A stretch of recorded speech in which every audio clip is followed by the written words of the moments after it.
All right, investors, welcome back to Tony Talks Vested Up Compelling Sports Edge. Hey, we are here, we're here. And guess what, investors? I have not read, I have not reread, proofread none of the prosecution closing statement because I wanted to go over with you just like I did last night with the defense closing statements here.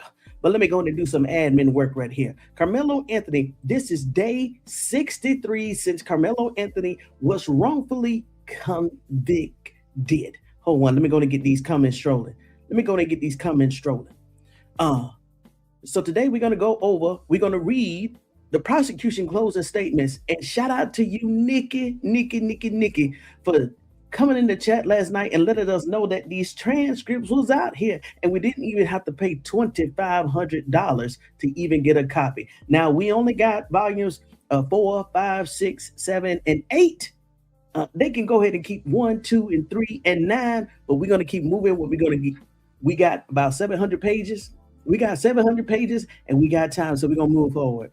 And then just like the defense, it was so many surprises and nuggets in the defense closing statements. We already got a small preview of what's in the prosecution statement, but we're going to get to that. So I'm pretty sure it's going to be some appalling things. We're going to be able to see the lies in the prosecution statement now, knowing what we know. And now we didn't have Mike Howard's affidavit that was also embedded and included in Karmelo Anthony's appeal packet. We would probably just be reading this document and just considering it and kind of doubting, not really knowing for sure what was going on behind the background, why this, why that, why this, why this. But because we got Mike Howard's affidavit on July the 9th, now reading these documents right here, which they was very hesitant on giving the public, now we can actually start putting the pieces together ourselves. So hold on. So now we are on day 63, and tonight we're going directly into volume 8 again, trial transcripts, and taking a closer look at the prosecution closing statements in the Karmelo Anthony case after being wrongfully convicted, day 63. The transcripts are talking, and now we're going to read exactly what was said. I don't want to read that right there. I ain't going to read that right there. Now, what exactly was presented to the jury during the closing argument? So last night we got one part. Now, tonight we're going to get the prosecution part. Let's see him. So, what did the prosecution say about self-defense, intent, the evidence, the lack of evidence, witness testimony, and reasonable doubt? I want to know exactly what was in Bill Wirskye's mindset. I want to even know his men wrestle during this trial. And most importantly, what details became clearer when we examined the actual courtroom record instead of relying solely on headlines and summaries. So, Vesta, as I said when I began this, I have not read the prosecution transcripts coming from volume 8. So let me go and share my screen, and we're about to get started. I'm not going to waste your time. Investors, make sure you go ahead and get your notes, your drink, and your vest, because we stay vested up over here at Tony Talks, Vested Up Compelling Sports Edge. And let's not forget, 8 days from now, next Wednesday, on August the 19th, Karmelo Anthony legal team will be presenting to Judge Sid Harrell the motion to recuse John Roach. And the very next day, in 24 hours, on August the 20th, the same defense team will be going in front of Judge unknown at this time, for he or she to hear Karmelo Anthony motion for a new trial next Thursday. So we got one big motion on next Wednesday, and the second big motion for a new trial the very next day. So just a reminder. Here we go. Let me go and share my screen.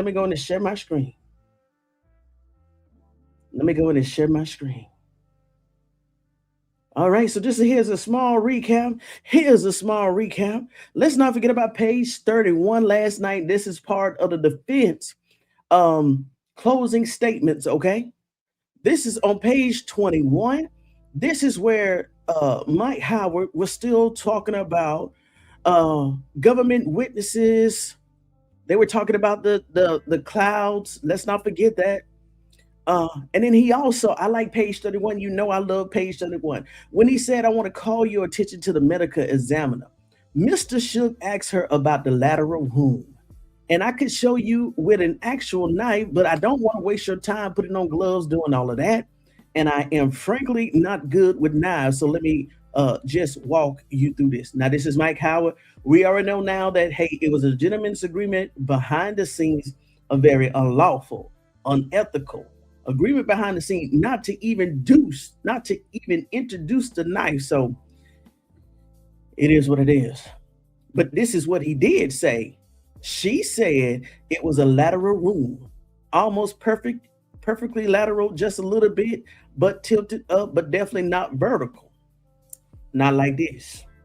So ask yourself, this little cap right here is the blade, okay? If I definitely want to poke somebody with an icicle grip, some of us have seen the movie Psycho. This is intentional. This is intentional. Both. This where we all went. The chat went crazy last night. They are both vertical stab poker wounds, okay? But the physical evidence is that this wound is this way or maybe this way. But either way, it is a very awkward position to have yourself in. So ask yourself, that is the reasonable deduction from the evidence is that this and of itself, the direct physical evidence by the government's own medical examiner, that this is the moment of a defensive action. Come on. Listen. Okay, so we ran through all of this. We talked about all the different kids, 15 to 20 memorial kids. Mike Howard, based off of the closing argument last night, let's see, what would I grade him with? He tried. He really did try, even though his hands was tied, that he agreed upon. I'm not giving him I'm not forgetting that he agreed to this, but I'm going to say he still tried to charge the jury with a civil duty of looking at the evidence, considering all things, and placing their own self in Karmelo Anthony's shoes. So I give him out of 7. I give him a 7. Let's see here. Now let's go ahead and get to, I did like this. We talked about the weather, right? Listen, you're not sure if he is real at first, and then he is angry, and then he is more angry.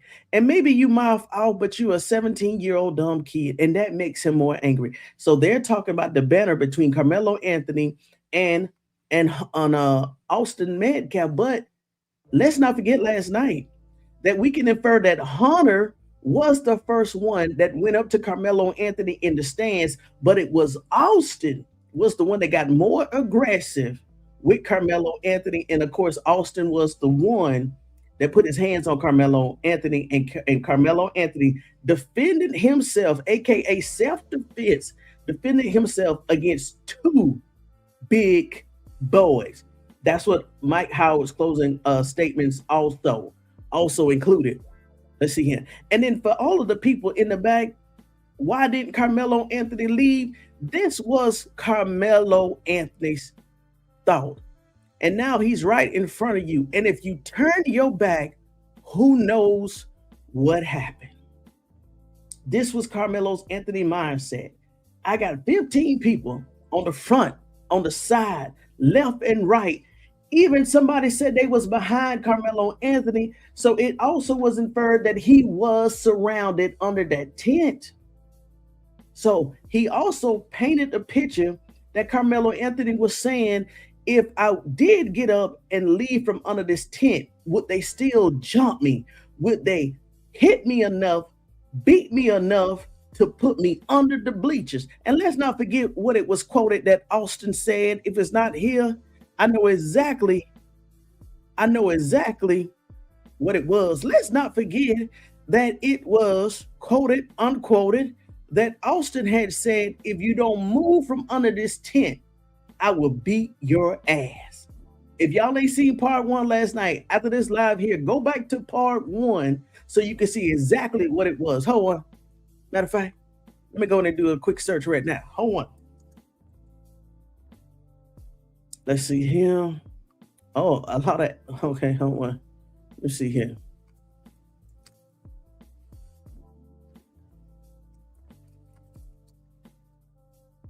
Okay, here we go. I was right here.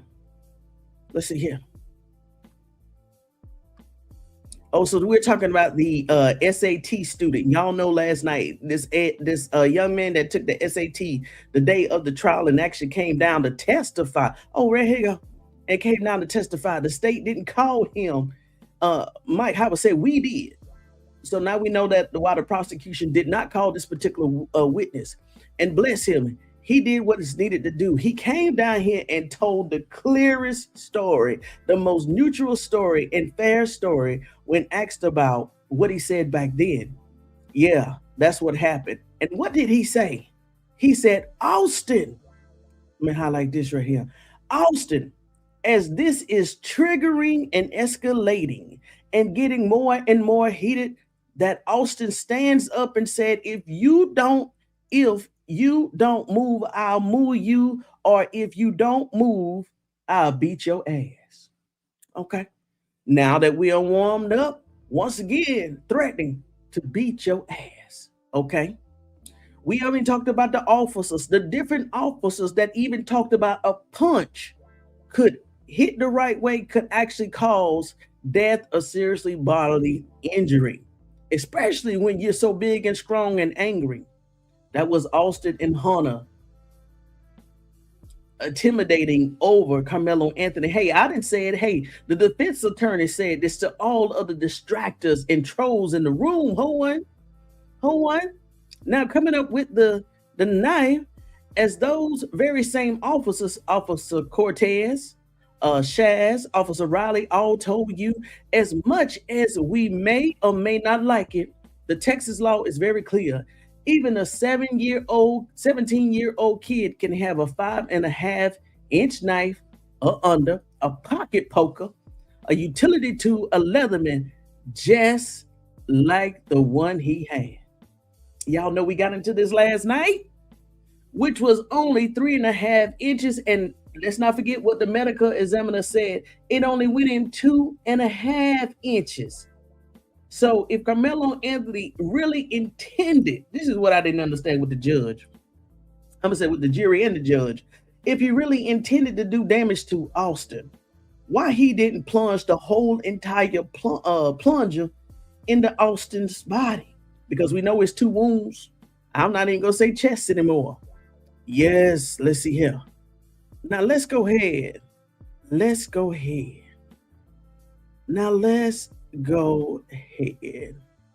And I did hear from a investor and a viewer, Jane Duggar. Y'all remember last night when I asked, was it shorthand that she was doing? And somebody said, no, that was her clerical errors. So I knew she's supposed to did a better job in capturing this, but hey, I'm going to say at least most of it, after we got past that beginning of it, it started making a little sense, but she could have did better. Now, I want to go ahead. Let's see here. Beat your ass again. Even if Austin threatens to beat your ass, you remain seated. It also said that Karmelo Anthony remained seated the whole entire time. Please go back and watch part 1. I want to go ahead and get. Okay, hold on. Let me see what page it starts on. So this, once again, this is volume 8 of volume 9. This is the trial court case, Court of Appeals number. All this good information right here, State of Texas versus Karmelo Anthony Case. This is the date of June the 9th. Okay. Let me go to the dates here. 36. Let's go to page 36. Okay. Mike Howard's closing arguments was very detailed. I did appreciate it. It did clear up some things. Let me go to close this right here.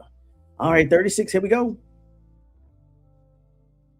Okay, then he said like this, Mike Howard ended.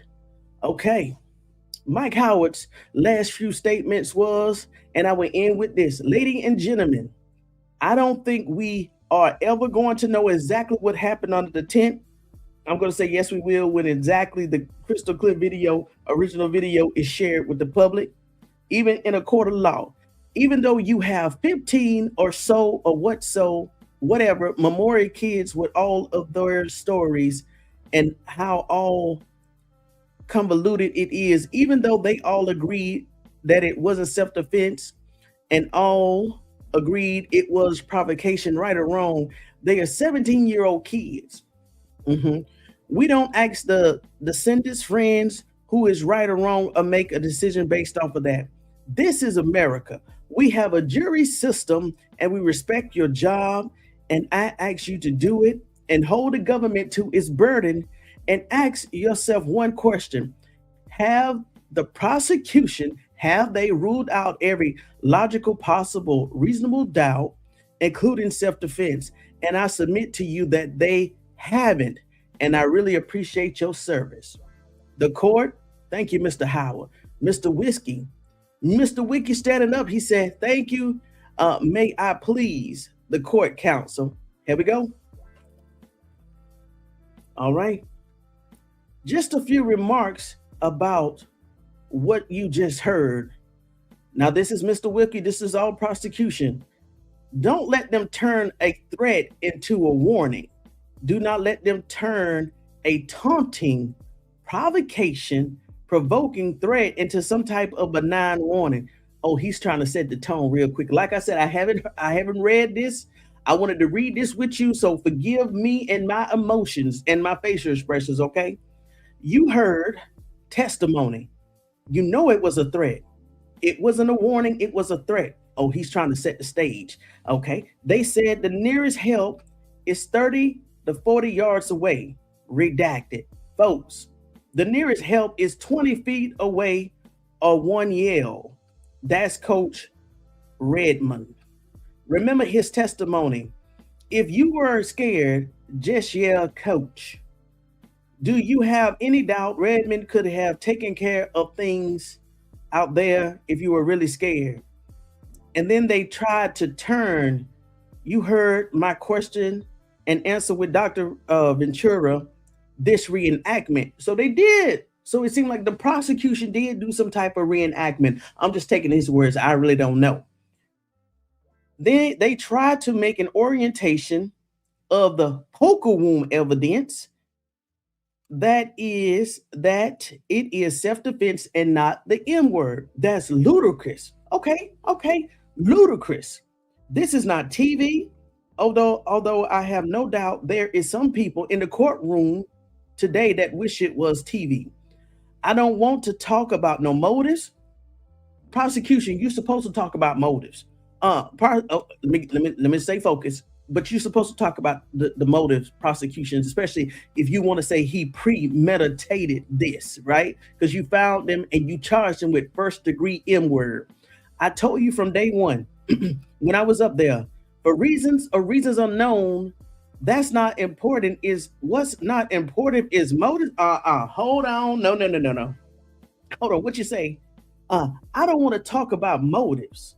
I told you from on day one when I was up here, for reasons unknown, that's what's not important is motives.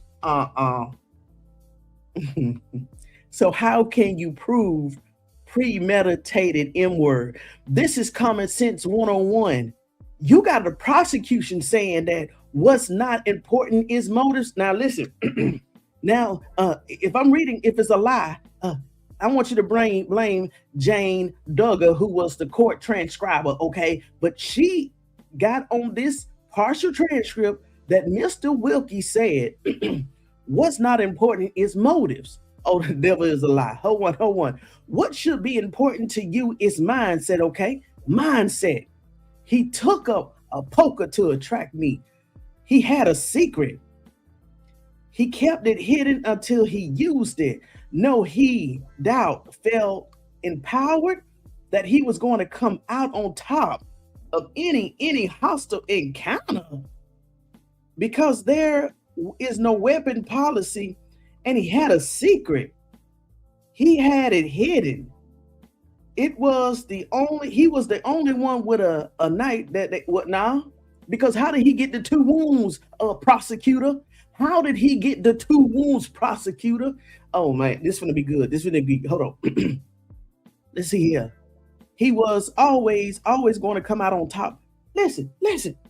See, this is why I'm going to give Mike Howard some credit, because Mike Howard, he did paint the picture. Why would Karmelo Anthony, out of all places, go under to an enemy's tent or a hostile tent, being one kid between 120, 130, 160 pounds, and you're under a hostile tent with 15 to 20 other people wearing the same school uniform, and he thought, that's what the prosecutor wants us to think, that he always knew he was going to come out on top. Oh my God, Bill Wirskye.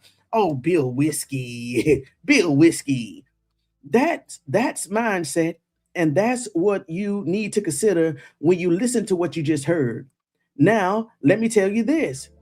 This is one of those rare cases where every important fact in every piece of applicable law can be boiled down to one sentence, or one sentence. And that sentence is, you don't need a shove with a poke, especially if you provoke the shove, okay? You do not get to meet a shove with a poke, especially if you provoke the shove. This is also wrong. This is also wrong. I told you from one day, this case is simple, and indeed that's simple. That's all the relevant facts with all the relevant law, and that equals M word, plain and simple, unjustified, provoked, M word. That's what you folks have heard from all of these witnesses, unjustified, not self-defense.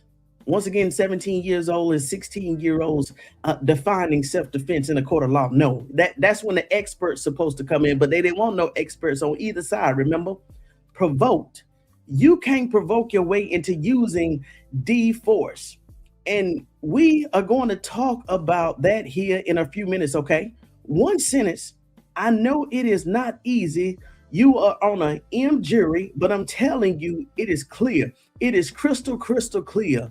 The facts are simple. No, that video would have been crystal clear. The law is simple. You don't get to meet a shove with a poke, especially if you provoke the shove, okay? Let's talk a little bit about opening statements. What did I tell you? And I just wrote it up here. I don't like to read necessarily, but I am. On that day, for a reason or reasons unknown, he decided to bring a legal, let's say this, a legal utility tool, Leatherman, to attract me, provoke an encounter with yet another young man, a young man he hadn't even met, provoke, bait. Oh no, they didn't. The prosecution said that Karmelo Anthony provoked Austin, baited Austin, and taunted Austin, and God, this young man, into touching him first. Oh my, hold on, y'all. Oh, whoa. Oh, the prosecution. Oh, whoa. Hold on. He said he provoked him. Now let's get this. A young man he never met before provoked him, baited him, taunted him, and God, this young man, into touching him first. So Karmelo Anthony, 160 pounds, he provoked Austin, who was a 200 and almost 230 pounds, baited him, almost 230 pounds, taunted him, 230 pounds, and God, this young man, into touching him first, 230 pounds. And then in an unjustified, sudden, and swift motion, pulled a weapon from a weapon he had hidden in his backpack, and swiftly and suddenly plunged it intentionally into the chest of another young man, so much that it ended his life, 2.5 inches. Even when the medical examiner just said that it was a defensive action based off the position of the wound. Let's keep going. Hold on. That's exactly what the evidence showed. That is exactly what the evidence showed. You heard another opening statement, and of course, I took notes, and I'm going to use them. They said he was confused because the twins were coming at him. They said maybe it was as if you don't touch me, we're cool. Again, turning a threat into a warning. What else did they tell you? The other kids stand up. You have seen the video, you can recall it. It was normal. There was no fuss on this thing. It went from 0 to 100 like that, and all the time it took for him to produce his hidden weapon and bury it in the chest of Austin Metcalf. What else did they promise you? Memorial kids all around him, turning on him and coming towards him. Thank goodness we have the video. Oh no, prosecutor. What we saw on that video after the incident under the tent, it was another fight under the tent. That's what we did see. Come on with it. See, they never thought that, even though that video was distorted, whoever was the digital media editor, forensics media editor, they left enough in that video to they gave us a smoking gun in so many ways, even though they was trying to hide what exactly what happened under the tent before the altercation under the tent and after the altercation under the tent. We got so much information from that video. Come on with it. Hold on. Thank goodness we have the video. Yes, prosecutor, I will say this. Thank goodness we do have the video. That's why I told you the video tells the story. The video does tell partially the story. That part is true. That's why I told you the video tells the story. In conjunction with the eyewitness, the video tells the story. The blurred video. Now, I'm surprised that they showed the grainy video where even the witnesses that testified could not even point out their own positions under the tent. So what story did it tell? But you know what story it told us. And importantly, they asked this question in an opening. And it is a great question. And I'm not sure it has been answered with the evidence. Why didn't he just not walk away? Okay, let's keep going. You see, he had a choice to walk away and abandon the encounter that he provoked. Oh my gosh. Tony, stay focused. Stay focused. He could have left it. He could have left the tent at any time. He didn't. He didn't abandon the encounter. What else did they tell you about the video? State's first witness, Mr. Shook on cross, a video is nothing but a series of snapshots. That was stupid, Mr. Shook, but we understand what was going on behind the background. And that's true as far as it goes. But do you think the series of snapshots was so slow that this is Mr. Wookie's question, that it missed him being surrounded by Austin and Blank, Austin and Hunter, and other memorial athletes? We saw that. Even the people that saw the crystal clear video, they came on camera and said that he was surrounded. Go back to part 1. There was another kid that said that he was even sitting behind Karmelo Anthony. So if 2 is in front of him and 2 is on the side of him and 1 in the back, Karmelo Anthony was surrounded. Oh, the prosecution really tried this right here. That's ludicrous. That's ludicrous. The video tells the story supporting by the eyewitnesses and corroborated the defense actions and words. We are going to talk about each of those here in a second. First, I wanted to visit with you about the court's charge. A couple of things you should know. We have alleged 2 ways to commit M, right?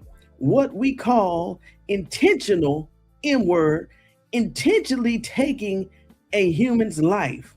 What we call act clearly dangerous M, intending to cause serious bodily injury. You commit and act clearly dangerous that results in the loss of a life. Both of those things apply here. What's important for you though is that you don't have to agree on which method we choose. 6 of you can think intentional M. 6 of you can think, act clearly dangerous. As long as you are unanimous that the state has proved one of those means of M words, you find the defendant guilty of M word. You heard there's a lesser including manslaughter. Okay, so it is true that manslaughter, I guess, was an option. A couple of things I want you to know about that. You don't even reach manslaughter unless all 12 of you acquit him of M word. Is that evidence of manslaughter? I commend to you. The only evidence of reckless action is Mr. Shook's impalement scenario that he tried to develop with Dr. Ventura. And of course, she had to say yes because virtually anything is possible. But yes, we got to read Dr. Ventura's testimony. But yes, remember her testimony. None of it necessarily probable. And I don't know what to say about the impalement theory. We got to see the impalement theory. If you think that Austin Metcalf impaled himself, hold on. No. Do y'all remember hold on? Do y'all remember the initial talks and theory that Austin failed on the weapon himself? Y'all, this is what they talking about. Hold on. Oh, this is what they're talking about.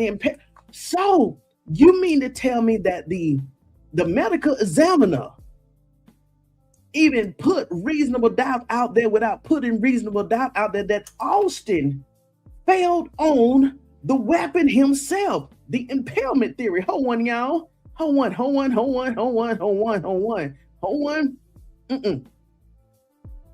Let me see. Hold on. Let me turn this down. Hold on. Okay, so this is the impalement theory. Okay. The medical examiner. Hold on. Dr. Ventura. And I don't know what to say about the impalement theory. If you think Austin Metcalf impaled himself on Karmelo Anthony weapon, find him guilty of manslaughter. Yo, the medical examiner.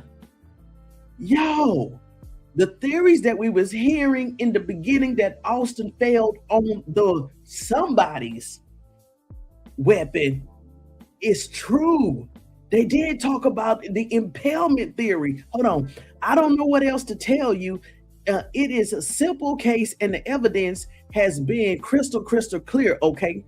I told you, self-defense, one sentence, you don't get to meet a shove with a stab, especially if you provoked it. Lies. And let's talk about that. I think depending on how you count, there is 4 reasons why self-defense does not apply in this case. Let's hear it. The first big one, and the words you have heard your entire time in the jury box, is provoke. Y'all, what did Karmelo Anthony team said about provocation in the appeal packet? It takes more than words. It's provoke. You do not get to provoke an encounter, and then as soon as someone touches you, get to use force. And that's what this case is. That's exactly what this case is. It is why we have that limitation on self-defense, so people don't go around provoking someone, drawing them off. Oh my God. He said that Karmelo Anthony drew Austin offside. So they can jump from force. So they can jump from force up to deadly force. That's why we have provoking. And what did every witness tell you? This is why I asked those questions. Who provoked it? Who provoked it? And what did they all say? We are going to talk about their testimonies in 1 minute. They all said Karmelo Anthony provoked it. By already sitting under the tent, he provoked it. Okay, if you find he provoked the encounter, self-defense is off the table, and you have left with M word, In fact, that is the only logical, rational result in this case. If you follow your oath and follow the law and you do your duty, you will find him guilty of M word, and you will find self-defense simply does not apply. What is the second reason self-defense doesn't apply? It is what we call force disparity or force proportionality. You can meet force with force, a shove with a shove. You can meet deadly force with deadly force in Texas, and I'm glad we have those laws. Let's stop here. Multiple assailant doctrine. Multiple assailant doctrine. And also, they knew jiu-jitsu. Now, according to this, they didn't know each other. So Karmelo Anthony didn't know that these twins were trained, you know, in jiu-jitsu, right? But when you 130 to 160 and you got 4 people and you're surrounded and 2 of the people equals over 500 pounds, that is a deadly force. And you got multiple assailants around you and it's hostile. Come on with it now. Come on with it. That's why some of us live in Texas. Oh, let's see what he says about Texas.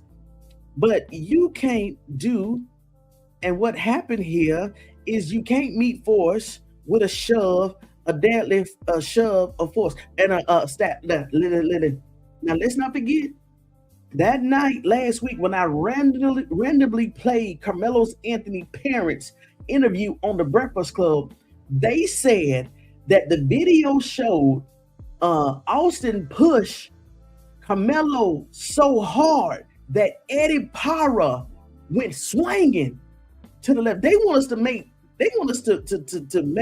believe that Austin just went up there and shoved him. No, Karmelo Anthony father said that the push was so hard that the whole entire thing shifted. Y'all, come on with it. Come on, stop playing with it. Stop playing. It has to be proportional. You can't use a deadly force and respond to a force. Let me tell you one thing. In the multiple assailant doctrine, which I'm surprised they haven't talked about now, but of course the prosecution is not going to talk about that because you couldn't talk about Austin, you couldn't talk about Hunter. It said if you are faced with multiple assailants, you can use any weapon of the opportunity to protect yourself. So let's stop playing. I hope that makes sense to you. And also to all of the viewers and investors that's watching this, please go to your state and find out exactly what your state says about multiple assailants and what you can use to protect yourself. Okay, the instructions is in here. I will read you a passage in just a second, and they are aware of it. How did they seek to bridge the chasm between force and deadly force? Size. I just said it. Size differential. That's why we heard all of this testimony about size differential. So they did talk about the different sizes between the boys. And I told you, in boxing, they won't even put a feather welterweight, which is Kamelo, in the ring with a heavyweight. Common sense, y'all. Austin is big, muscular. He is a linebacker. Kamelo is small and tiny.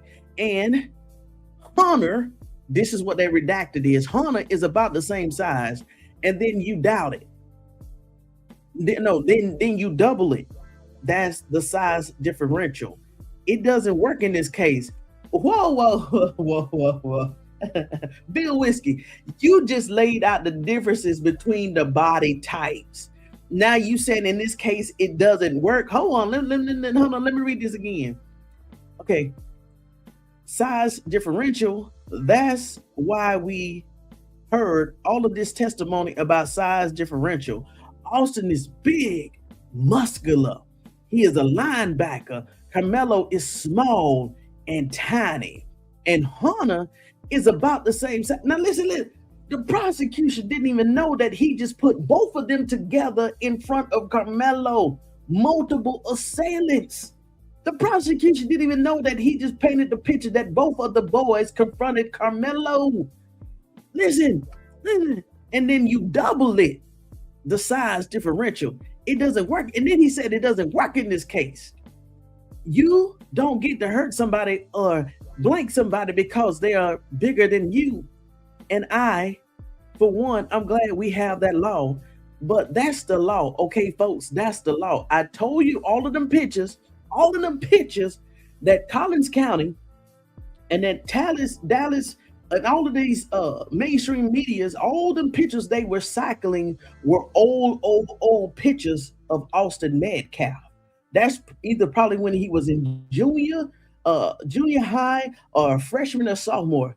Those pictures never show that Austin's truly big size, big old ass linebackers, and you going against a small, tiny kid. Even the prosecution called him small and tiny when speaking of Karmelo Anthony. And you think that young man was not supposed to defend himself being small and tiny against a big, muscular body frame linebacker ×2. You gotta be crazy. Listen, but that's the law. Okay, folks, that's the law. There is a disproportionate use of force. What else are you going to hear in this charge about self-defense? Self-defense has to be a reasonable doubt. What is a reasonable? Self-defense has to be a reasonable belief. What is a reasonable belief? Counsel hinted at it, but he didn't read the entire definition, so I want to read it to you. A reasonable belief means it is on page 4 of your jury charge when you get back there. Reasonable belief means a belief that would be held by an ordinary and prudent person in the same circumstances as the defense. What would you have done if you was in Karmelo Anthony's shoes? That's what they asked you. Let's pause. Let's pause for everybody that has intelligence watching this live. Let's pause for everybody that has common sense. Now, I'm definitely not a linebacker. I know what a linebacker looks like because I report on a football. And I'm pretty sure most of you are not the size of a linebacker -2. You have to double it because that's what the prosecution said, double it, right? So what would you do? Because this is what he said. He's charging the jury to think like this. What would you do if you were sitting under a tent between 130 and 160 and you had multiple assailants approach you that's big, muscular, aggressive, hot, saying, I'm gonna whoop your ass if you don't move? Multiples, and you this small, tiny kid, and you getting faced with all of this hostility. Now, yes, could I move? Yes. But if I move, if they're coming at me hostile like this, facing me, and I'm sitting down, if I was to get up, would they take me? Would they consider me getting up to leave? Would they say, oh, he's about to charge me? Or if I get up and try to go in the back. Now, first of all, let's also consider another student say he was sitting directly behind Karmelo Anthony. So where was he going to go? Prosecutor? Where was he going to go? Prosecutor? If you had 500 pounds standing in front of you, you had somebody on the right, somebody on the left, and somebody behind you, where was Karmelo Anthony going to go? Now, Tony talks vested up. What if he didn't have somebody behind him? Well, let's consider the fact you still got 500 people, 500 pounds in front of you, one to the left, one to the right. Let's say they average about 160. When you add that together, still that's about 700 pounds. And you don't know, hey, if they joking, but now you're starting to like, hey, something's going on here. Now, would you get up, turn your back, and try to go out the opposite way, knowing they already hostile? What? They could have jumped on that boy from behind and beat him to death. They was already threatening to beat his ass, according to the transcripts, while he was sitting down. So imagine what if Karmelo Anthony rose up to leave the situation, to leave the encounter, and they saw it. Oh, you standing up. Oh, I'm finna get you. Man, come on, prosecutor. But common sense. This is right here. So he asked the question, what would you do if you were in Karmelo Anthony's shoes? That's what they asked you. The real question is, what would an ordinary and prudent person do in Karmelo Anthony's shoes that day? I would do the same thing that Karmelo Anthony did.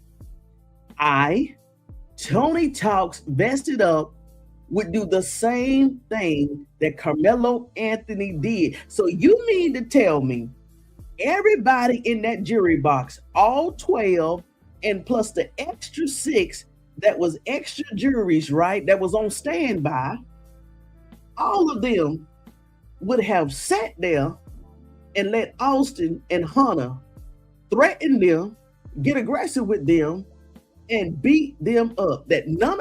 So they trying to tell me that adults would let teenage boys with raging testosterone, hormones, aggression, they would just sit there and let them beat them.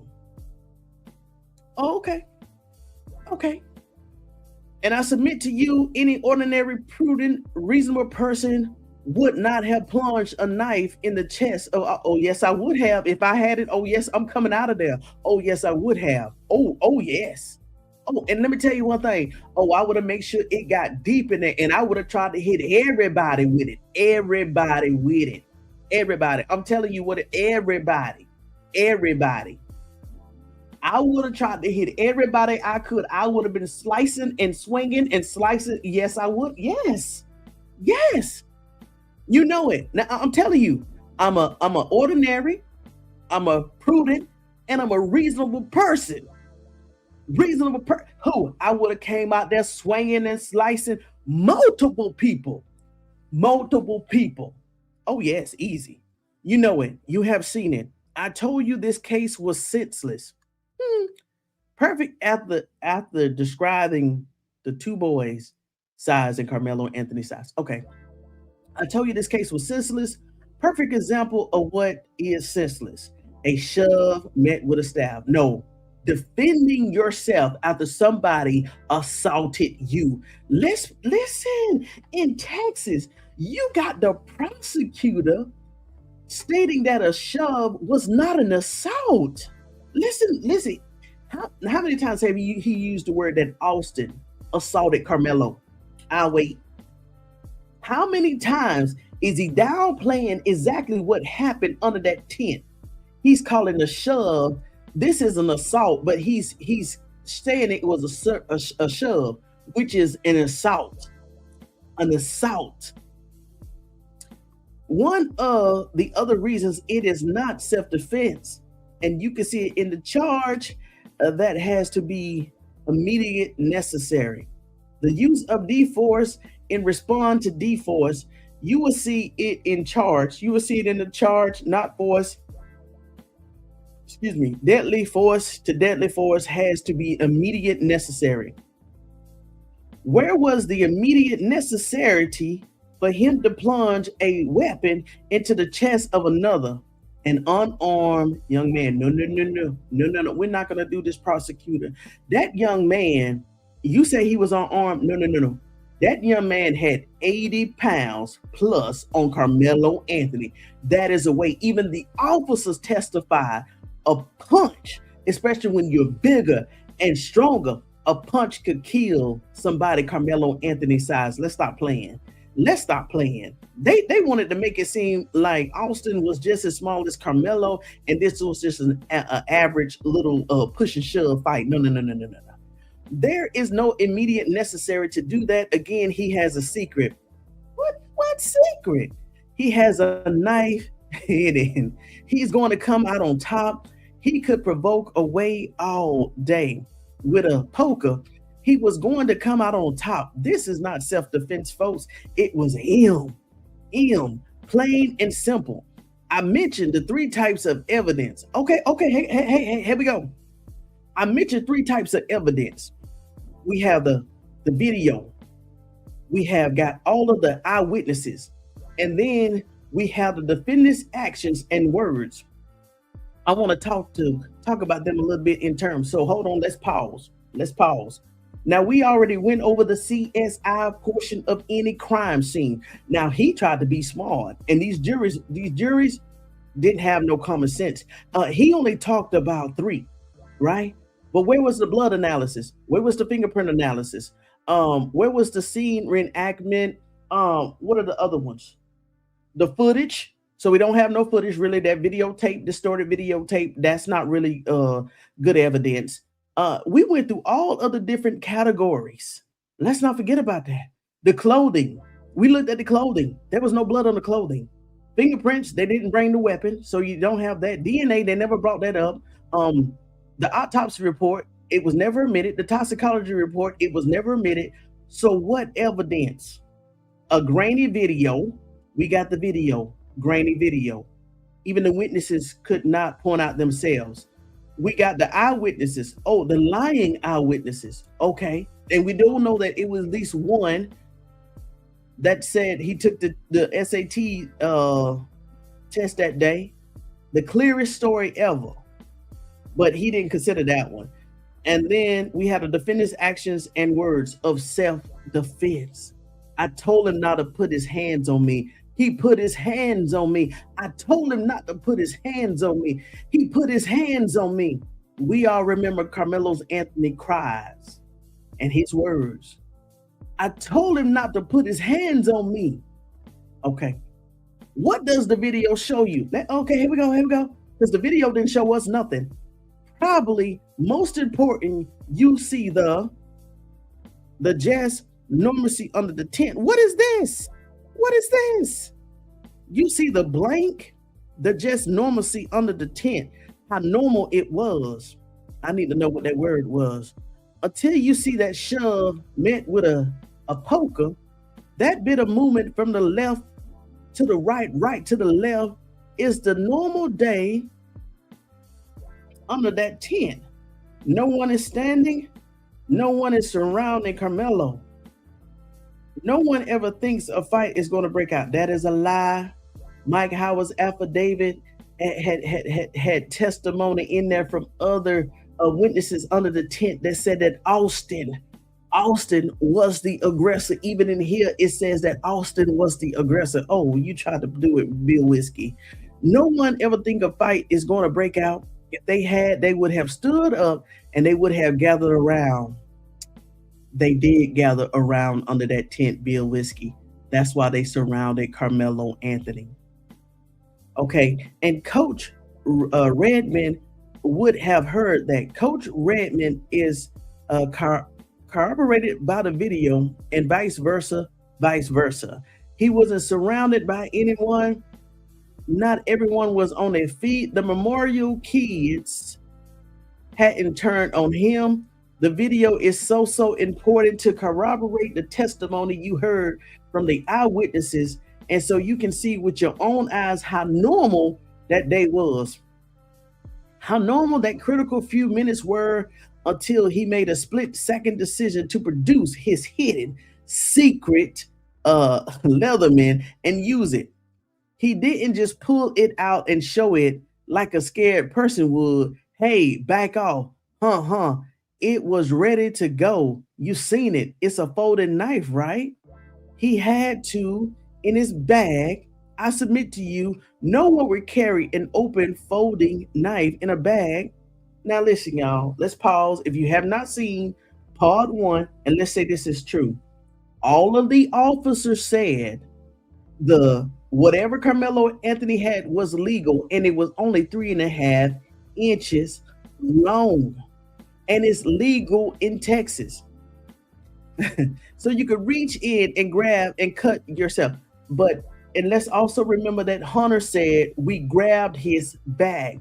Hunter said we grabbed Karmelo Anthony's bag and we took it from him. So I still want to know, how did Karmelo Anthony get it out of his bag if Hunter says we took his bag? Now, of course, we didn't get to hear Karmelo Anthony testify in the first trial. So in the new trial that would be granted, Karmelo Anthony definitely would be taking the stand, because in any self-defense case, you must take the stand. Oh, that's going to be historic. At some point when he reached in the bag, he opened it and had it ready to go in a split second. Remember Impalement? I gotta go back and read the Impalement. Remember what I asked Dr. Ventura. Here we go right here. Were there defensive wounds? And she said no on Austin. What else did I ask her? The person has to see it coming. Okay, watch this now. If you see a knife coming, I guarantee you are going to throw your hands up. Hold on. This is what the doctor prescribed. Did Austin Metcalf have defensive wounds? No, nothing. He never saw it coming. Some of the kids said it was almost simultaneously a shove with a boom. I don't know, and legally it doesn't matter because it is still illegally. Illegally, it doesn't matter because it was still M by the end of the day. 01. So if Karmelo Anthony was sitting down the whole entire time, like most of the eyewitnesses said, because nobody said they saw Karmelo Anthony stand up, right?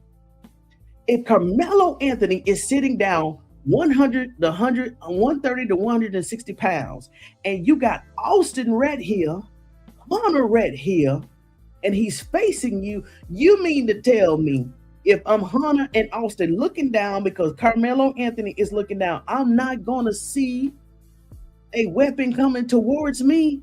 That's why, once again, I say that somebody came across Austin back, took the opportunity, and hit him right here.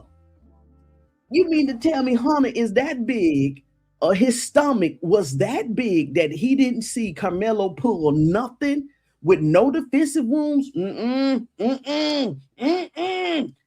Just on this alone right here, it should have been a hung jury. You mean to tell me Hunter didn't see, Austin didn't see nothing coming, and he got Karmelo Anthony sitting right here in front of him? What's that telling y'all? What's that telling you? Karmelo Anthony could have had a Leatherman on him. Karmelo Anthony could have had the folding weapon on him, but they didn't bring it to court. No fingerprints, no blood analysis. What that mean? It mean that two other people could have that. But hey, according to Karmelo Anthony's father, and let me be fair, according to Karmelo Anthony's father on the Breakfast Club, he said that Karmelo Anthony did have something. And he did say that Kamelo hit him, so we're going to say Kamelo actually had something. Now, I'm thinking if Austin didn't see that, and he was standing in Karmelo Anthony directly in front of Kamelo, what if somebody hit Austin first and Karmelo Anthony hit him second to get away? Let's think about it. Because how could... Even Hunter said he didn't even see it. Hunter said he didn't even see it. So now that the picture has been painted under the tent, you mean to tell me Hunter, unless he was on the lookout, Austin gets up to confront Kamelo, Hunter still has his back to the altercation because maybe he's on lookout, because he says, I didn't see it. I didn't even see it happen. I swung around. I didn't see it happen. I'm not going to say nothing else. Hunter, were you on the lookout? Hunter, since you didn't see anything, Hunter Metcalf, were you on the lookout? That's why you wasn't watching? Maybe you set the tone for your brother to get, unalive that day when you started it, because the other witnesses said that Hunter started it, but it was Austin that took over. So when Austin took over, were you on the lookout, Hunter? And that's why you didn't see nothing? See, these are the questions that I would have been asking on the jury. And when Karmelo Anthony get a second trial, we're going to need juries, whatever side of the pond they are on, to consider the true evidence in this case. Now, the prosecution even said they want an ordinary, prudent, and reasonable person to put themselves in Karmelo Anthony's shoes. And I'm going to say that I'm an ordinary, prudent, and reasonable person. And if I put myself in Karmelo Anthony's shoes, and trust me, I'm not 130 or 160 pounds as a woman. Oh, I'm coming out of there swinging. I'm coming out of that swinging. And I'm surprised if that's the case, Karmelo Anthony should have went like Chucky under that tent, but he didn't. This even, so just considering that, this even proves that Karmelo Anthony was acting in self-defense. He didn't definitely go out like a maniac or a psycho, just hitting everybody under the tent. He didn't do all that. He just wanted to get away. He just wanted to get away. This even proves that Karmelo Anthony acted in self-defense, because he definitely could have hit him and him. Matter of fact, instead of one, it could have been two going in the ground if Karmelo Anthony really wanted to do something to somebody. Think about it. You had 250 pounds, 230 pounds standing over you. If I get one, I can get the other. They standing right there. And if he was that quick, according to the prosecution, if he was that quick that Austin didn't even say it, oh, Karmelo Anthony was a magician. He could have went crazy under that tent. He could have hit, man, he could have dropped both of them twins. The way that the prosecution is saying it, Karmelo Anthony was that swift. 130, 160 pounds. He could have took both of the twins out. Come on, y'all. Come on, prosecutor. Come on, come on. As an ordinary, reasonable person. So hold on. So you mean to tell me it was what they say? It was 8 men and let's say 4 women. So you hold on. So you mean to tell me all of the men that was in the jury pool? This is a serious question. This is a serious question. So you mean to tell me all of the 12 jurors in the Karmelo Anthony case in the jury pool was much bigger than Austin and his brother? What Tony Talks vested up, what are you talking about? Well, the prosecution said, I want you to put yourself in Karmelo Anthony's shoes. And so everybody said that Karmelo Anthony was found guilty, right? Guilty 12 times. So that means that including the women that was on the jury, including all of the men that was on the jury, they had to be much bigger than Austin, stronger than Austin, more muscular than Austin, and that where they would not have saw his action as being aggressive and life-threatening. So you mean to tell me Texas got women and men bigger than Austin Metcalf, and everybody in that jury would not have feared Austin and his brother Hunter Metcalf? The devil is a lie. The devil is women. You mean to tell me that Texas is growing Asian women, Asian and white women out there in Texas over 6'2", and 200. So if Austin was 213, 225 pounds, so all of those women and all those men on the jury was over 6'2" and 230 pounds, which is why they said that they would not have done everything that Karmelo Anthony did. Come on, let me go. But once again, did Austin Metcalf have defensive wounds? No, nothing. He never saw it coming. Some of the kids say it was almost simultaneous, the shove with a stab. I don't know, and legally doesn't matter. You got the prosecution saying that the motive don't even matter. And legally it doesn't matter because it is still him at the end of the day. Okay. Well, what does the video give us? It gives us a great timeline. Oh, this is about to be good. It shows his actions before and after the M word. Oh, let's go ahead. He pops up out of the tunnel once, looks down there, sees Liberty, sees Memorial, goes back under. If this is the case, if this case was really about a young man trying to get in from out of the rain, stay under the bleachers. The reason why he didn't stay under the bleachers because Eddie Parra called him under the tent.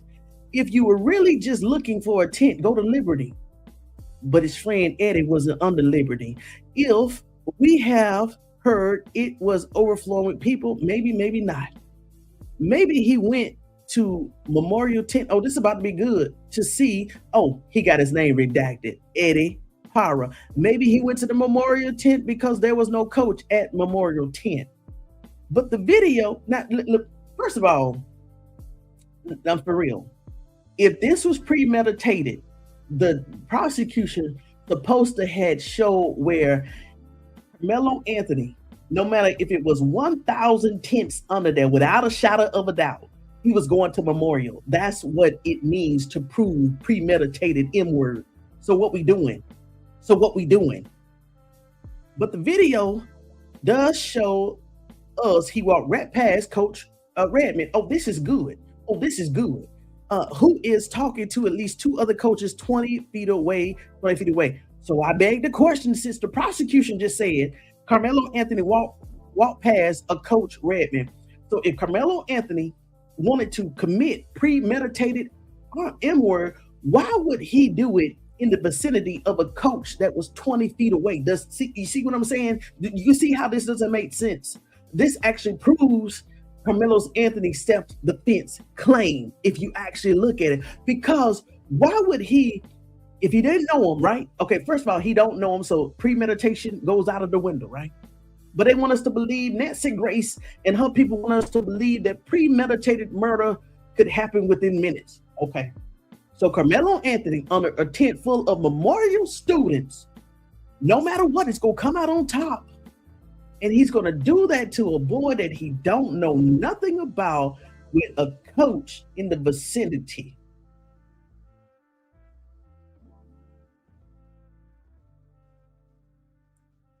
Okay. What does the video show us? It shows his actions after the M-word. You know, I don't know what you think. If he was trying to leave the stadium, get on the field, what is so critically important for you to understand, when he bolts out under the tent, what does he do? Remember the video? He turns to his left. What's to his left? If you were scared, to the left is Coach Redmann. It is Coach Redmann 20 feet away. He's not running to Coach Redmann for safety. He's running to his left and then realizes, oh my gosh, I can't get out that way. Oh gosh. I'm sorry, y'all. And then he turns to the right, and then he speeds it up, and then he slips, and then he goes fast, and then he goes slow and blends in. I'm sorry. Again, his actions after the murder are indicative of his mindset. It is guilty mindset. Let me talk a little bit about his words. That is funny you say that, prosecutor, because you didn't want him to testify, and he did not testify because of that secret agreement. So you want to talk about the spliced up, edited body cam video? Okay. Because all the testimony you heard, all of the lawyers talking, not one has really focused on his words. It's because of the secret agreement that you didn't think was going to get out. You didn't think that Mike Howard was going to roll over on everybody's in Collins County. This is about to be good. And the words are such, they provided important clues that his words, along with corroborated everything that the video shows you and the state witness have shown you. Okay. What do I mean by that? You keep hearing quotes. You know, he touched me. He did it. He did this. He did that. If it had been Austin and Metcalf, Austin and Hunter, what would you have heard? What would he have said instantly when first confronting, when he was crying or not crying to those coaches, when he is meeting Officer Cortez? What would he have said if he was literally surrounded or even confronted by both of the twins? They. What did he say? He said he over and over and over. Yeah, because Karmelo Anthony only defended himself against one and got away. But we already know that. See how they trying to twist the narratives over and over. Every statement you heard that he makes, he said he did this, he did that. His own words belie the fact that this was a one-on-one incident that he provoked. Don't buy into that he was surrounded. So it was conversations in the courtroom, and we didn't make this up. It was conversations also in the trial that Karmelo Anthony was surrounded. So somebody did bring this up, that Karmelo Anthony was surrounded, and it was the prosecution poking holes in it. So hey, Vastus, for 63 days, we actually got the real information. Now, we didn't have all of the information, but we had enough information that everything that we've been talking about for 63 days has been lining up to exactly what happened under the tent. Even with the prosecution's own words and twisting the narratives, he's also talked about the impalement, that Austin failed on the two, and that Karmelo Anthony was confronted by two, and that Karmelo Anthony was surrounded by a mob. Listen, and that he is surrounded, and there was a mob of Memorial kids that chased him down from the back. Okay, if that was true, what do you think he would have told the coaches? When you got adrenaline pumping, the first thing that comes up comes out. Oh gosh, I told him not to put his hands on me. He only struck one person. I told him not to put his hands on me. This is not hard, y'all. This is not hard at all. What are we talking about, Collins County? Hold on. If that was true, what do you think he would have told the coaches? What do you think he would have told Officer Cortez? They instead of he uses the singular he. No one has talked about it, and I didn't want to talk about it until now, but I guarantee you that the fact alone should just reinforce how crystal clear the facts are. Come on. Crystal clear are the facts. No, we wanted the crystal clear video. None of this is clear. Prosecutor, let's talk a little bit about the witnesses. Come on, we finna talk about the witnesses. As in any case, you have small inconsistencies, you have big inconsistencies. That right there alone is reasonable doubt. So you mean to tell me 15 to 20 people never saw Karmelo Anthony hit Austin in the chest? So sitting down at 5'7", 5'8", so that means that basically I'm almost about what, 2 feet, 3 feet, 4 feet, if that, and he's still standing at 6'1", 6'2", and my arms are long enough to go up and hit him in the chest. Okay. You know, what's not inconsistent? He tried it, y'all. What did each of these kids tell you in their own words? Oh, you talking about the testimony that Judge Roach said he wanted to make all of the witnesses comfortable so they didn't change their testimony? Now, that's what Judge Roach said. That's what Judge Roach said. He wanted to make it comfortable for all the witnesses, comfortable so they didn't have to change their testimony. Now, he said that. I didn't say it. Judge Roach said that. What did each one of these kids tell you in their own words? Who was in the right? Who was in the wrong? Who provoked? Who didn't provoke? Who committed M-word? And who didn't act in self-defense? So they're like the jury. They're like the jury, right? So all of these kids under the tent is like the jury. All of these kids want us to believe, like the jury, if they were confronted by Austin and Hunter Metcalf, they would not have done the same thing. They're like the jury, where all of them said that Karmelo Anthony didn't act in self-defense, being 130 to 160, when he was confronted with two big twin boys over 230 pounds.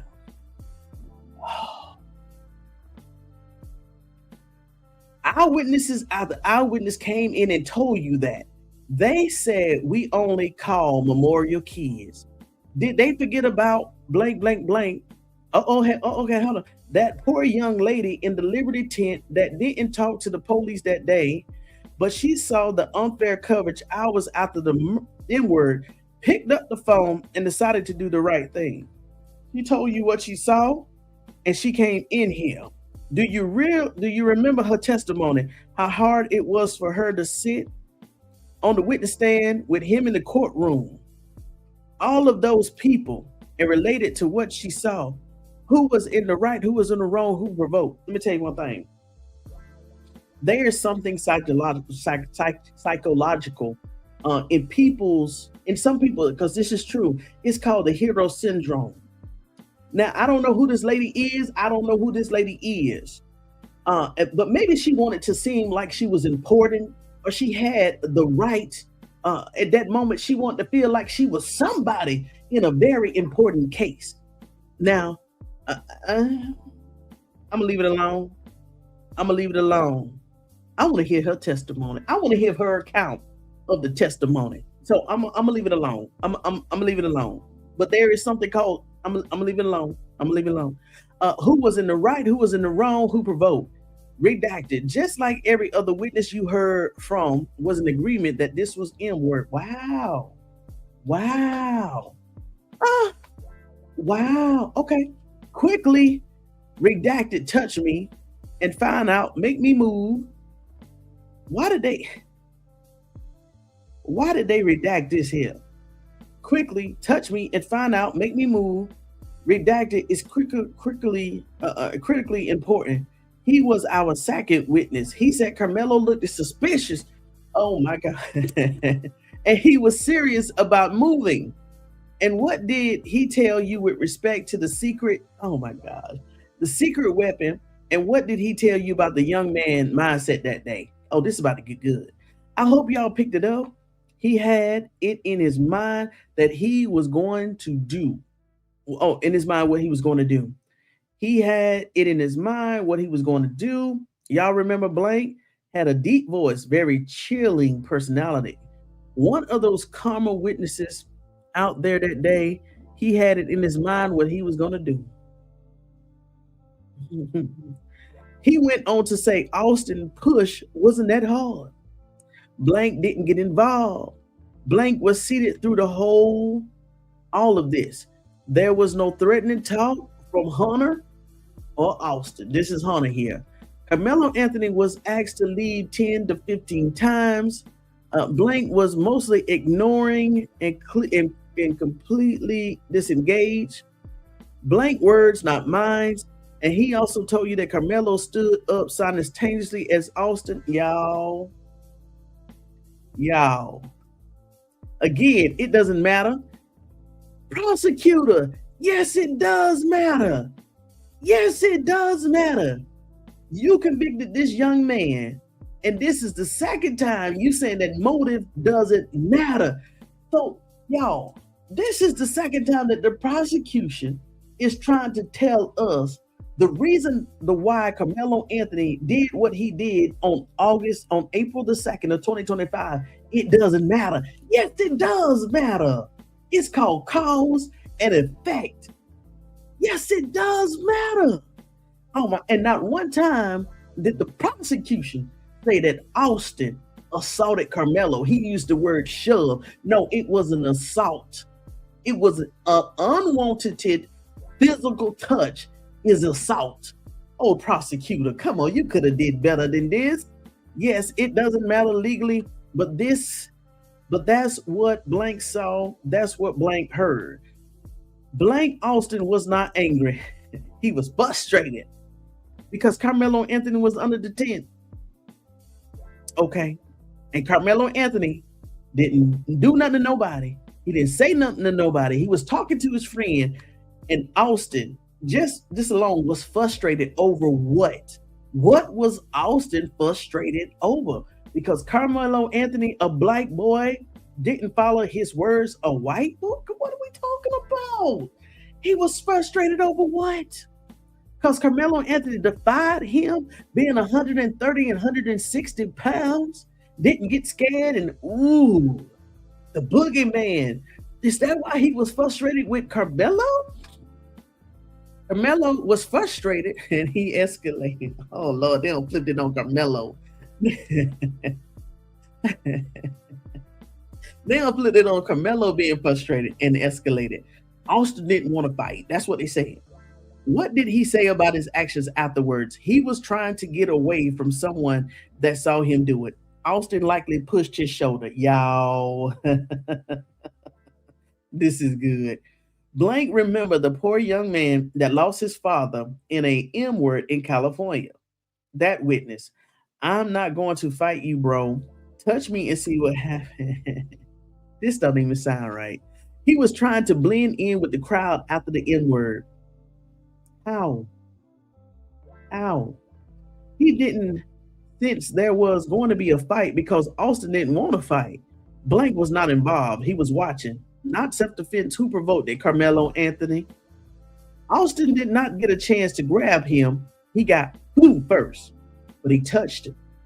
He assaulted him, right? There's all these direct quotes from the evidence you heard. Testimony. Okay. And Blank, we've talked about her. If you want me to move, the Liberty student, if you want me to move, you're going to have to move me. Karmelo Anthony said that to Austin. Look at this. Karmelo Anthony was more aggressive. Didn't Mike Howard's affidavit say that the prosecutor knew that Austin was the first aggressor? Do y'all see how these people lied in court on Karmelo Anthony? Wow. What did she tell you? Austin didn't want to fight. Blank touched me, and sees what happened. Don't touch me. He is worried about him. He's worried about him, Blank. So he tells his friend Austin, hey, don't touch me. Don't touch me. What else does he say? Austin tried to be nice. The county bully, the community bully. Austin tried to be nice, but Anthony wasn't cooperating, wasn't listening. Austin's not aggressive. So why did he touch Karmelo if he wasn't aggressive? If Austin was this docile, 230 pounds, big, muscular body linebacker,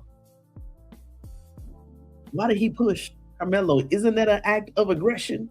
What are we talking about, prosecutor? Isn't that an act of aggression? So we got a 230 pound. I'll let it go. I'm gonna let it go. Austin was not aggressive. No one surrounded Karmelo. Every was seated. Austin didn't want to fight. Blank, Austin was asking him to leave. He was not aggressive or angry. Karmelo said, make me move. Anthony looked suspicious. No one was crowded around Anthony. No one surrounded him. Everybody was seated. And what did he say when asked if it was self-defense? I doubt he knows the law. But these are very, very common sense words. He used lethal force against non-lethal force. He gets it. He knows what he saw, and he knows what he saw wasn't right. He knows what the law is, but he is right. That's the law. Let me tell you one thing. All of these redacted names will be called to testify in the second trial. I guarantee it. I guarantee it. Everybody, even Hunter Metcalf, all of these redacted names will be called to testify. And next Thursday, the motion for a new trial will be going in front of a judge. Either will be granted or denied. And even if it's denied, they keep moving the case forward, higher and higher. It's gonna be a new trial, but I'm pretty sure next week that new trial could be granted. Because hey, guess what? If he's guilty, right, he'll be found guilty again, right? So what's the harm? What's the harm, right? What's the harm in a new trial? If he's guilty, right? Okay. Anthony got irritated. Make me move. Touch me and see what happened. He was instigating. He was stubborn. He refused to leave. Austin was not angry. Blank was not involved. Who is this Blank? Is that Hunter? Is this Hunter? Is this Hunter? Is this Hunter? This is a one-on-one confrontation between Austin and Karmelo again. Oh yeah, this was Hunter. This is Hunter. They kept driving that Hunter was not involved because they know that multi-assailant domain doctrine would apply. Okay. Again, remember his words, he. Not they, not them, he. Let's just keep going. Blank, I'm not leaving. Y'all, do y'all see what they put in Karmelo's Anthony mouth? F y'all. Y'all are a bunch of peas. Y'all not going to do anything. Austin, about 5 times, bro, just leave, bro, just leave. Once again, why did he have to leave the tent? Touch me and see what happened. Touch me and see what happened 4 or 5 times. I'm not going to fight you. Austin said multiple times. Austin was unwilling to fight. Austin didn't deserve it. It was N-word. Blank, the common denominator, whether he is a close friend or not, this is Eddie Parra. I bet this is Eddie right here. Eddie, the common denominator, which he is a close friend or not. Either way, he is the closest thing to the common denominator, Eddie Parra. He is the closest person that I guess could be unconsciously biased, whatever that word means in this context, against Karmelo Anthony. Karmelo Anthony provoked Austin, touched me. It was a small shove. Austin was frustrated. Blank not standing up. No one surrounded Karmelo. He thought it was just trash talk. Karmelo, y'all are, they're not arguing. They just asking to leave. Karmelo, show me what? Look what they said Karmelo Anthony said. Y'all, look what they said Karmelo Anthony said.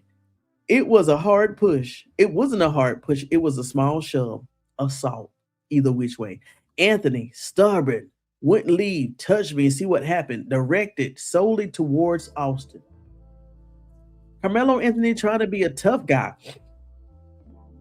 Anthony, Austin, I'm not going to fight you.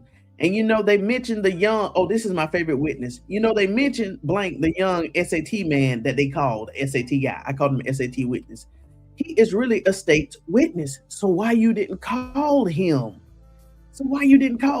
Recall his testimony. Austin had a moderate tone. No one stood up. So if Austin didn't stand up, how did Karmelo Anthony hit him in the chest, according to their account? So if Austin didn't stand up, how did Karmelo Anthony hit him in the chest in a one-on-one confrontation? Y'all see how that common sense just kicked in. For real though, Austin had a moderate tone. No one else stood up. He thought it was going to be a shove match at most. What does he say again? Touch me, see what happened.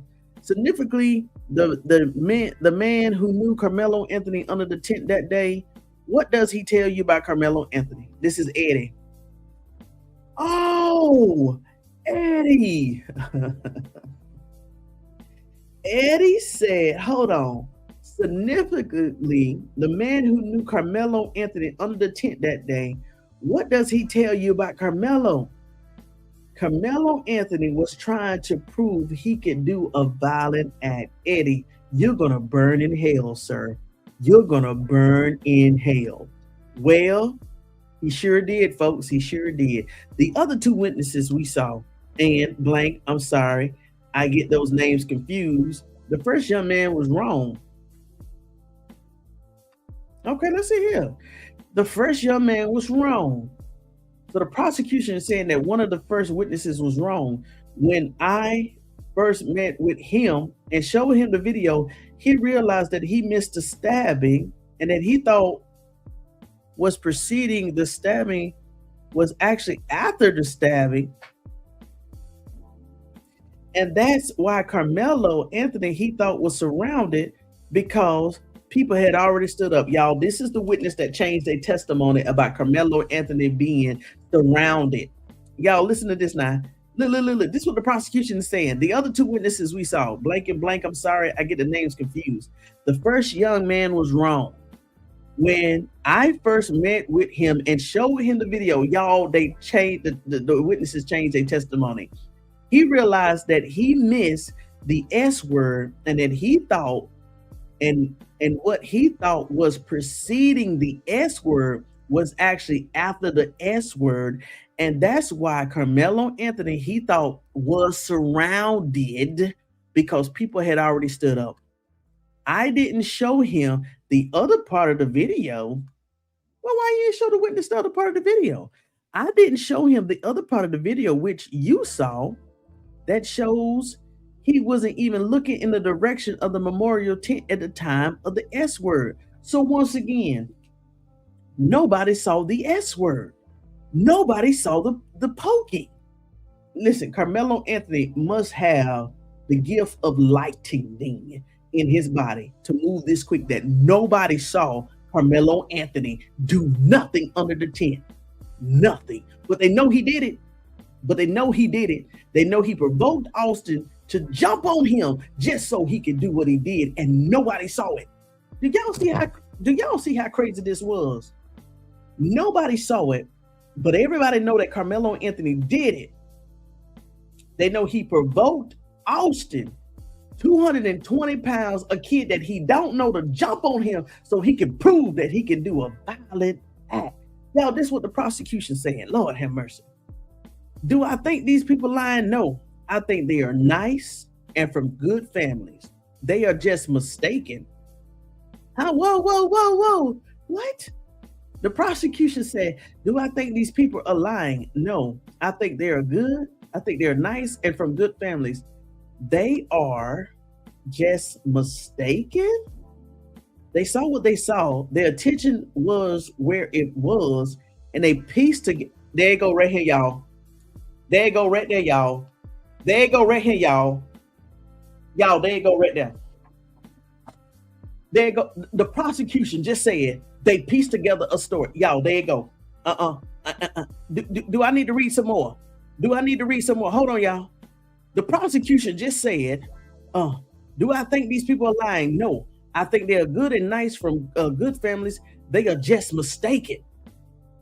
They saw what they saw. Their intentions was where it was, and they pieced together a story. So you mean to tell me that all of these witnesses didn't see nothing, and the prosecution just stated that all the witnesses just pieced together a story?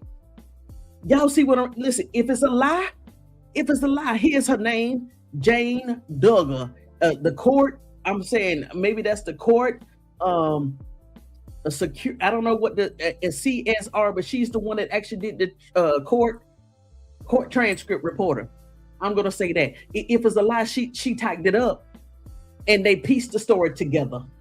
That's what the prosecution said, and they pieced the story together. They was just mistaken. They saw what they saw. Their attention was where it was. They pieced the story together. On page 55, they pieced the story together. So Karmelo Anthony is sitting behind bars on first degree M-word because all the witnesses' attention was elsewhere, and they pieced the story together to make it fit.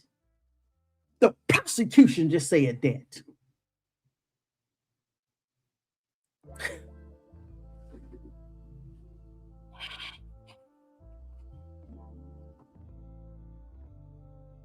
Karmelo Anthony was found guilty by witnesses that pieced the story together. On page 55 of the prosecution closing statements.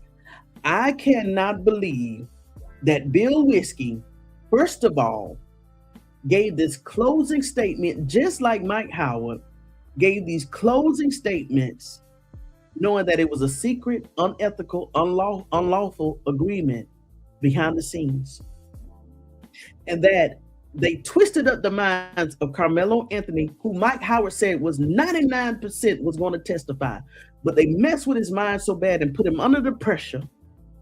He said, I'm not going to testify. Not knowing that Mike Howard, his own self-degree defense attorney, was rolling over on him, was sacrificing him, throwing him to the wolves. Karmelo Anthony was convinced not to testify with all that pressure on him. Karmelo Anthony was found guilty with no criminal background, no priors, was about to graduate 30 to 40 days after this incident with 21 scholarships, a 3.7 GPA, captain of the football team, captain of the track field, no disciplinary actions whatsoever. 35 years because the witnesses pieced the story together. Do you see how criminal this is? The judge, whoever she or he is, listen, whoever she or he is in Texas that's going to hear the motion for a new trial, When they see this right here, Lord, I pray to God they are in the right mindset to read every statement. When they see this right here, oh Lord, dismissal, mistrial, release with conditions, granted a new trial, all in above. The prosecution just said they pieced the story together. And matter of fact, all of these witnesses' testimonies is basically hearsay because you graded out the video. This is hearsay. And you had the prosecution just admit that the witness didn't even see the whole entire video. When I first met him and showed him the video, he realized that he missed the S word, and what he thought was preceding the S word was actually after the S word.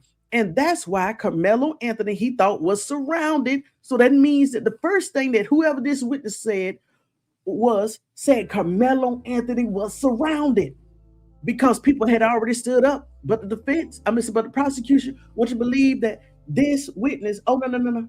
Oh, after seeing the video, no. He was surrounded after the fact. Oh, the prosecution, you need to be brought on criminal charges also. This right here, listen. Here we go. Now look what the prosecution just admitted. The prosecution said, I didn't even show him the other part of the video, which you saw, that shows that he wasn't even looking in the direction of the memorial tent at the time of the stabbing. Well, if Cody Thomas of Court TV said that the video was so grainy that the witnesses couldn't even point their own self out, what are you talking about? Who did you show this to? Who? You pointed out a student behind all that grainy, fuzzy stuff? Prosecutor Bill Wirskye. You know what? Hold on. I lost my place, y'all. Hold on. And they pieced the story together. And I hate to unravel them in real time, but you saw it. Blank, what did he say right out of the gate to counsel? I am just guessing. Poor Blank was very confused by his own testimony. He was 50 feet away. He put the altercation down in the lower right part of the tent. Again, these kids aren't lying. They're not trying to help Karmelo. They are simply mistaken. What? Oh no, prosecutor. Their testimony is their testimony. You can't tell the jury that these kids are mistaken. What we doing in Collins County? Oh my gosh. Bill Wirskye, you actually did this with your chest? You telling all of the witnesses on all the ultimate issues that you need to decide all told you the exact same thing. 15 to 20 kids with different backgrounds, different perspectives, and who was not paying attention. Then the prosecution just said that everybody was not paying attention. Their attention was where it was, but he's still saying all of them decided to tell you the exact same thing. If this is not coercion, I don't know what is. The prosecution just basically told that they coerced all the witnesses that said to say the same thing, that it was not self-defense, it was the M word. He provoked it. Austin didn't want to fight. And just said anything outside of this, that all the witnesses was just mistaken. They were nice and came from good families, but they are just mistaken. Do y'all see this injustice? Do y'all see this? Karmelo Anthony has been behind jail cells, federal prison walls, in probably a 6x6, sleeping on a cot instead of his own beds, because they just push and piece the story together. Do y'all see this? Page 55. They pieced the story together. It was M. Austin didn't want to fight. You know, there's been a lot of talks around this case. You heard it out loud outside the courtroom.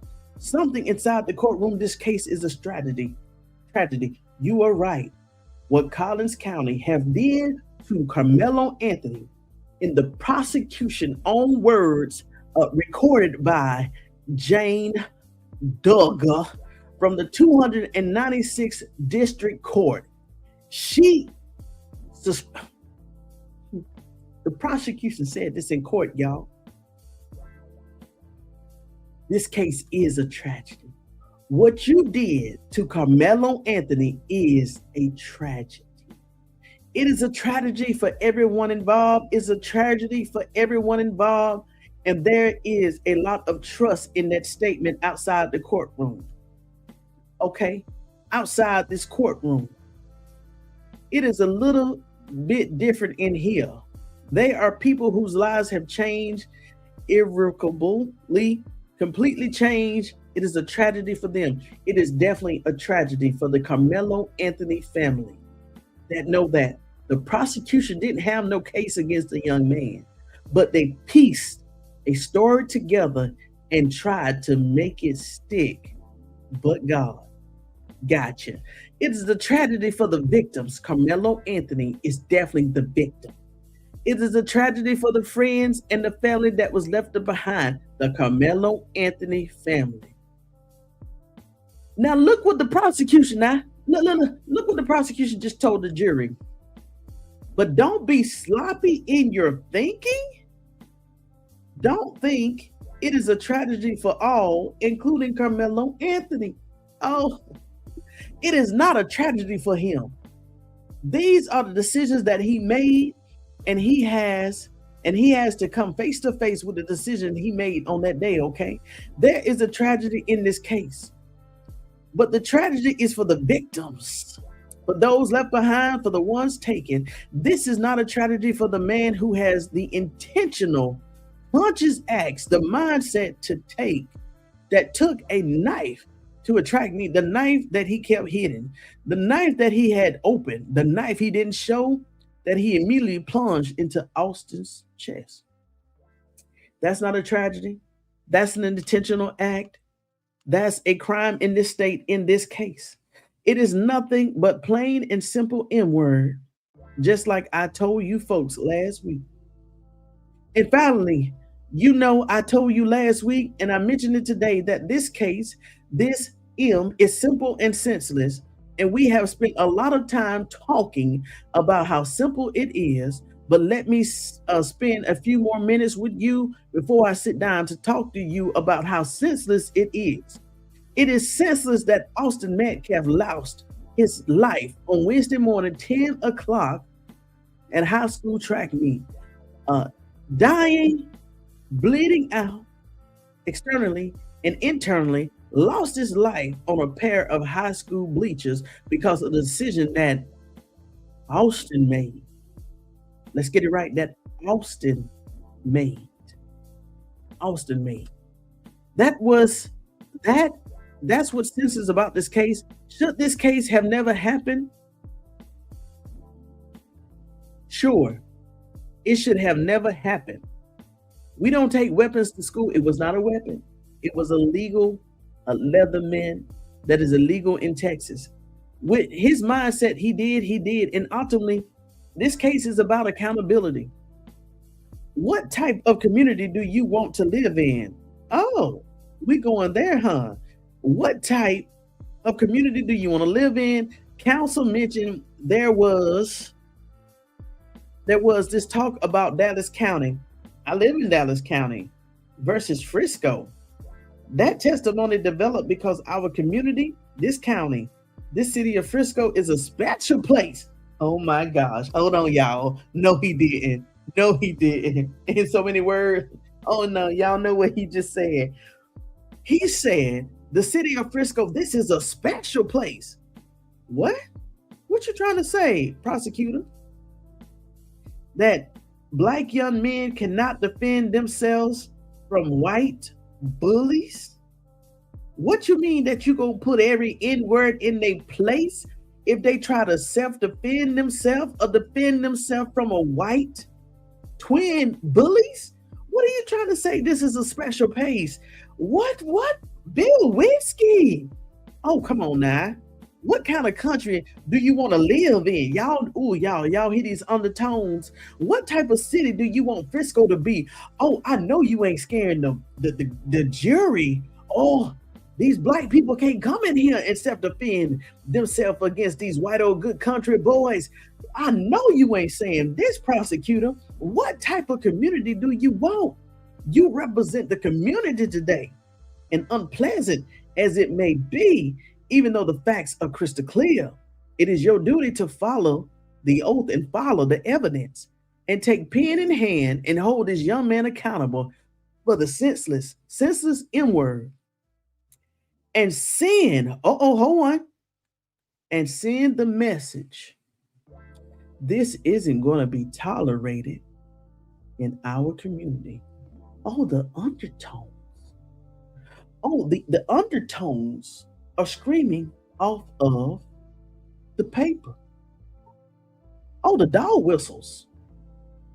Now let's forget, and matter of fact, let's not forget that Karmelo Anthony and his parents also lived in Frisco County, Collins County. Let's not forget this. Even though it is predominantly white, Black Americans make up 10 to 11% of the county. It is their community too. It was Karmelo Anthony and his family's community too. And bullying should have a zero tolerance at any event, at any public event, even a private event. Bullying should have a zero tolerance. Why the prosecution not one time has mentioned bullying? Oh, my bad. Oh, because of the secret gentleman's agreement. You can't speak about the character, reputation, or any extra evidence against Hunter, Austin. And to make it seem fair, you can't bring up the reputation of Kamelo, who was an excellent young man, a scholar, athlete, had 2 jobs, had saved a growling boy. Y'all remember Mike Howard's affidavit? He couldn't even mention that Karmelo Anthony played chess, was a member of the chess club. I beg you to be strong. I know it's not easy, but again, the facts are crystal clear. I beg you to, I can't believe that the jury heard that all the witnesses pieced the story together. I'm trying to stay focused. I beg you to make justice sure in this case. I beg you to make justice swift in this case. Thank you very much, the court. Thank you, Mr. Wirskye. All right, ladies and gentlemen, what I'm about to do is hand Mr. Rose the charge of the court. As you probably know by now, there are some alternates in this case. So what Mr. Rollins is going to do with the agreement of counsel is to take you back in the hallway. He is going to put the main jury in one room and going to put the alternates in the other. With regards to the alternates, you are not allowed to discuss the case among yourself. If we need you, you would go back into the main jury and deliberations will have to start all over again. But in the meantime, you are not allowed to discuss this case. You are not allowed to do any of the other things that I've talked about for the last 2 weeks. Unfortunately, you just have to sit there. But we will make sure that you're taken care of, okay? Once you get in there, we look forward to the verdict. I'm sorry, your verdict. Once you get in there, we look forward to your verdict. Thank you. Bailiff.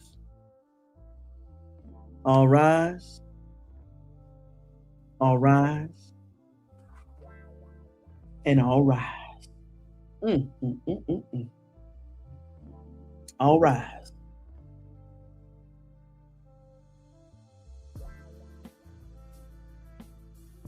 So the prosecution, in their closing statements, they said the evidence was the distorted video, the testimony of the witnesses, and what else was it? I forgot. It was nothing really physical. Oh, I think he said the knife or the tool or the weapon. Okay. The same tool, weapon, that they did not want introduced into court. Do y'all see the issue with this? Do y'all see the issue with it? It's been 1 hour and 49 seconds. 49 minutes. 1 hour, 49 minutes. He said the physical evidence 3 was the witnesses, the video, and the weapon. Which they did not introduce into court. Oh, okay. No fingerprints, no blood analysis, no nothing. Gotcha. Wow. Hold on. I don't know if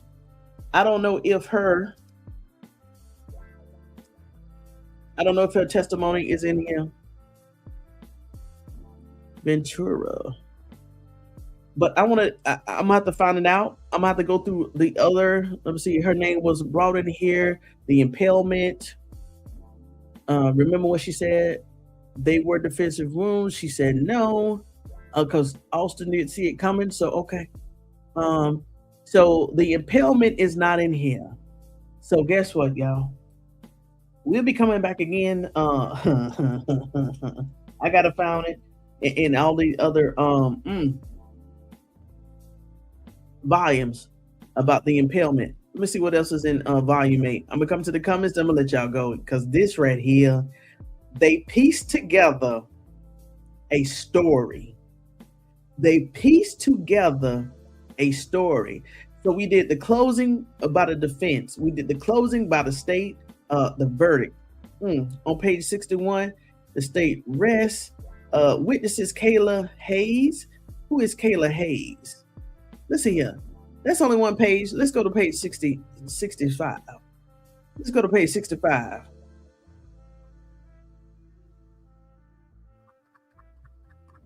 They pieced together a story. Okay, Kayla. Why they call it Kayla? Okay, hold on. No. Let's see right here. Okay, the defense, Mr. Howard, we waive our opening judge. The court call your first witness. Mr. Wirskye said, may it please the court, members of the jury, to state with rest in punishment. Okay, the court. Mr. Howard said the defense called Kayla Hayes. Who is Kayla Hayes? Okay, Kayla Hayes. The court. Okay, Miss Hayes.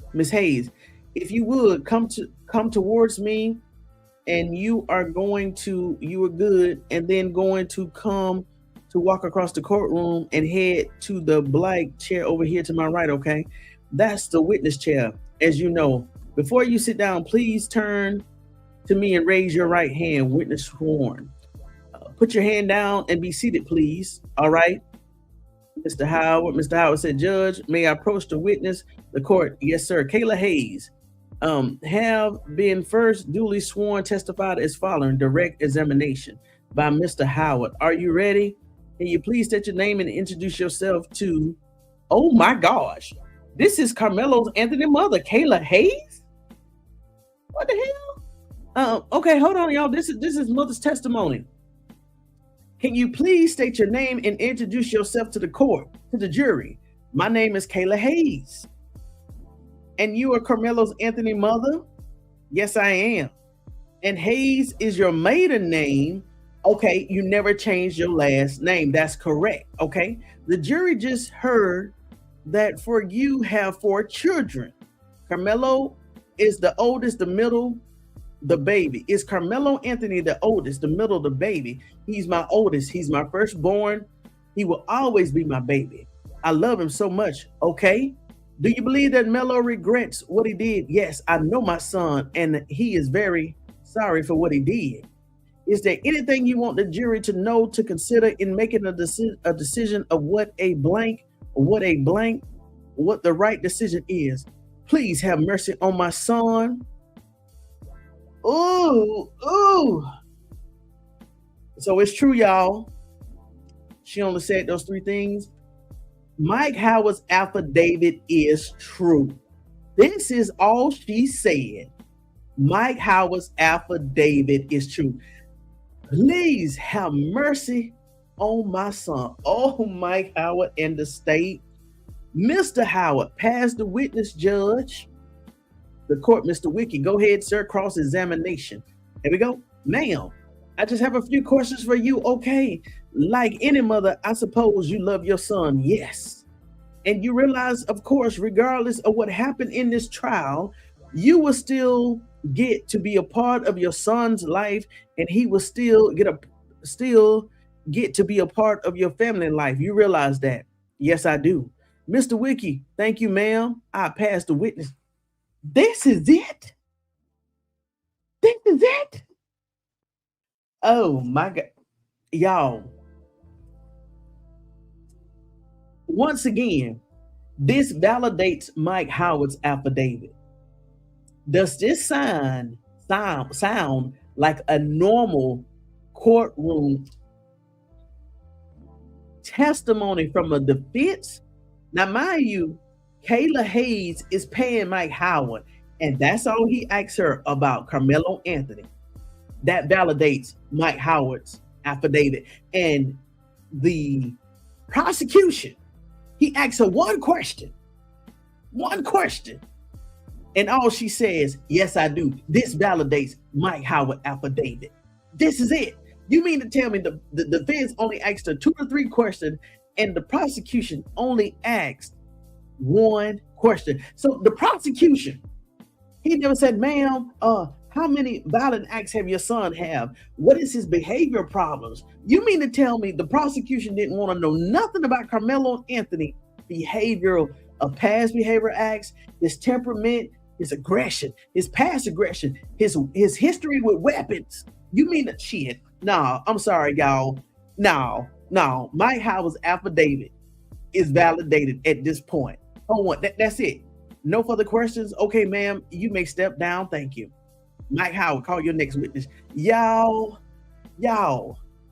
Oh, listen. He only called Karmelo Anthony's mother doing the punishment.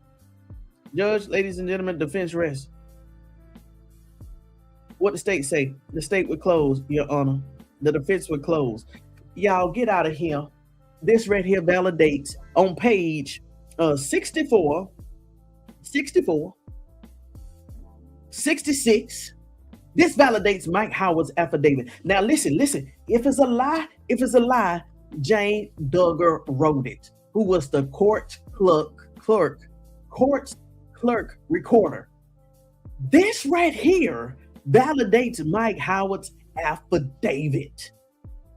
It matches Mike Howard's affidavit, and Mike Howard didn't even write it. It was the court clerk. Y'all, if y'all are still wondering if Karmelo Anthony is going to get a new case, a new trial, the doubt should be out the window by now.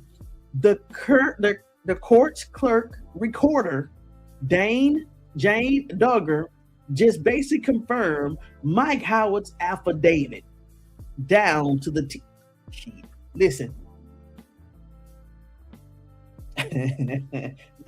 Listen, let me go to the comments, y'all. Hold on, but I got to go back to page 55. For anybody that come in here and get curious on what we do. And they pieced, just mistaken. They saw what they saw. Their attention was where it was, and they pieced together the story. I rest my case. Let me go to the comments. Bright evening, Antonian investors. Woo! New trial for Kamelo should have the autopsy, all images and reports. So to explain wounds, entries, real weapons used to enter abdominal chest.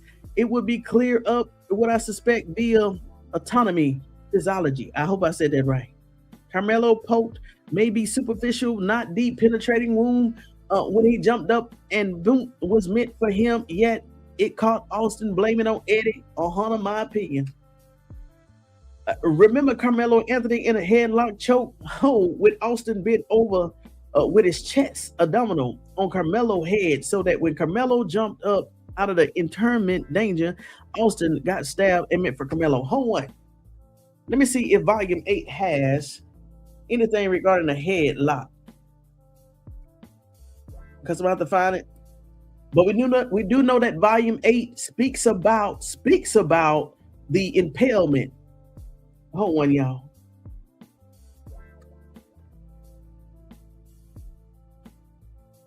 Let me see if I can find it in another volume. So we'll start with that tomorrow.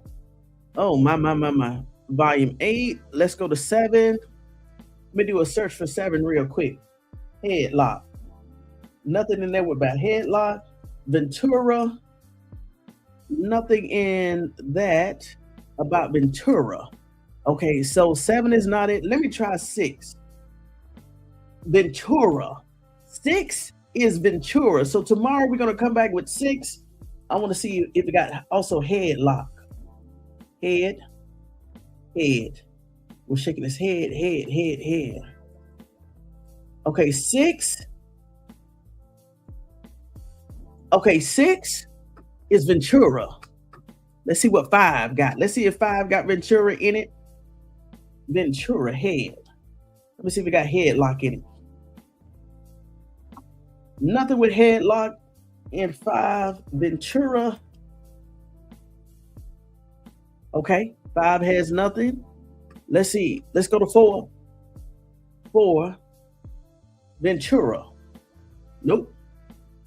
So headlock. Matter of fact, if it did, nope. Nothing with head. Just nod my head. Nod your head. Please nod your head. Nope. Okay, so tomorrow, y'all, we're going to come back with 6, y'all. We're going to come back with 6. Woo! Greetings to Queen Tony. How you doing, investors and future investors? Come on with it.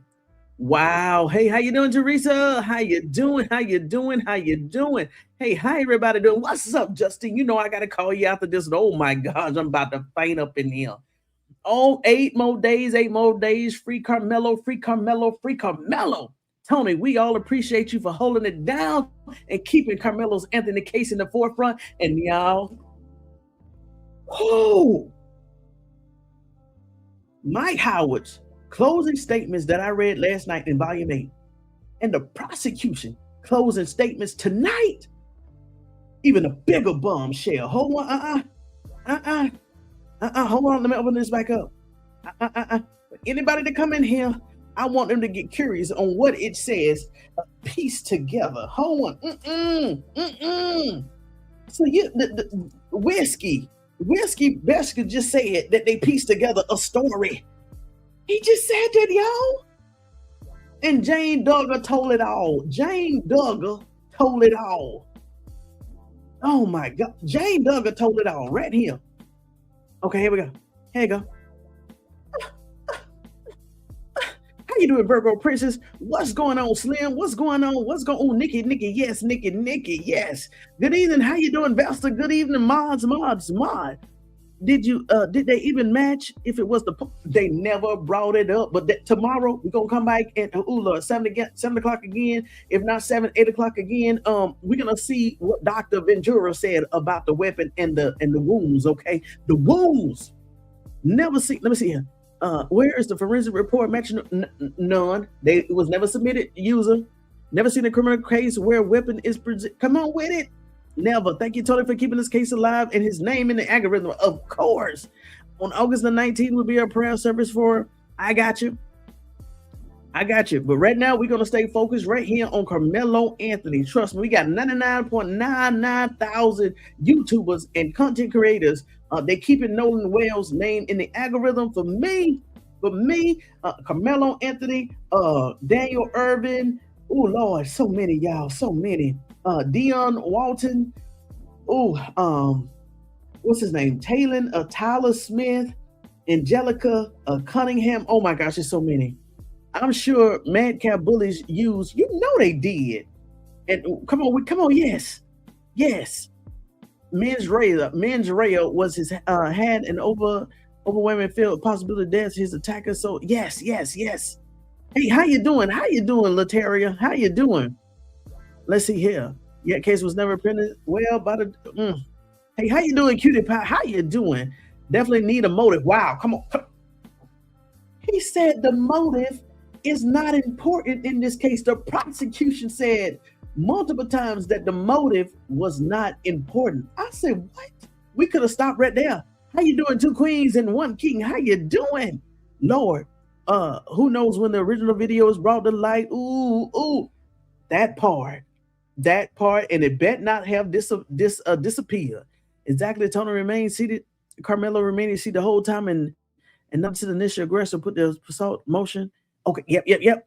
There was no defense for Kamelo, period. I hate how they put the responsibility on Kamelo, the kids. If the coach was there, why didn't Austin and the others get the coach? That is the same thing I was thinking. If the coach was that close, why they put the ownership on Kamelo to get the coach versus Memorial? So you mean to tell me Karmelo Anthony is supposed to know who Coach Redmann was for Memorial, but you had Austin and 15 the other 20 other kids, somebody could have said, coach.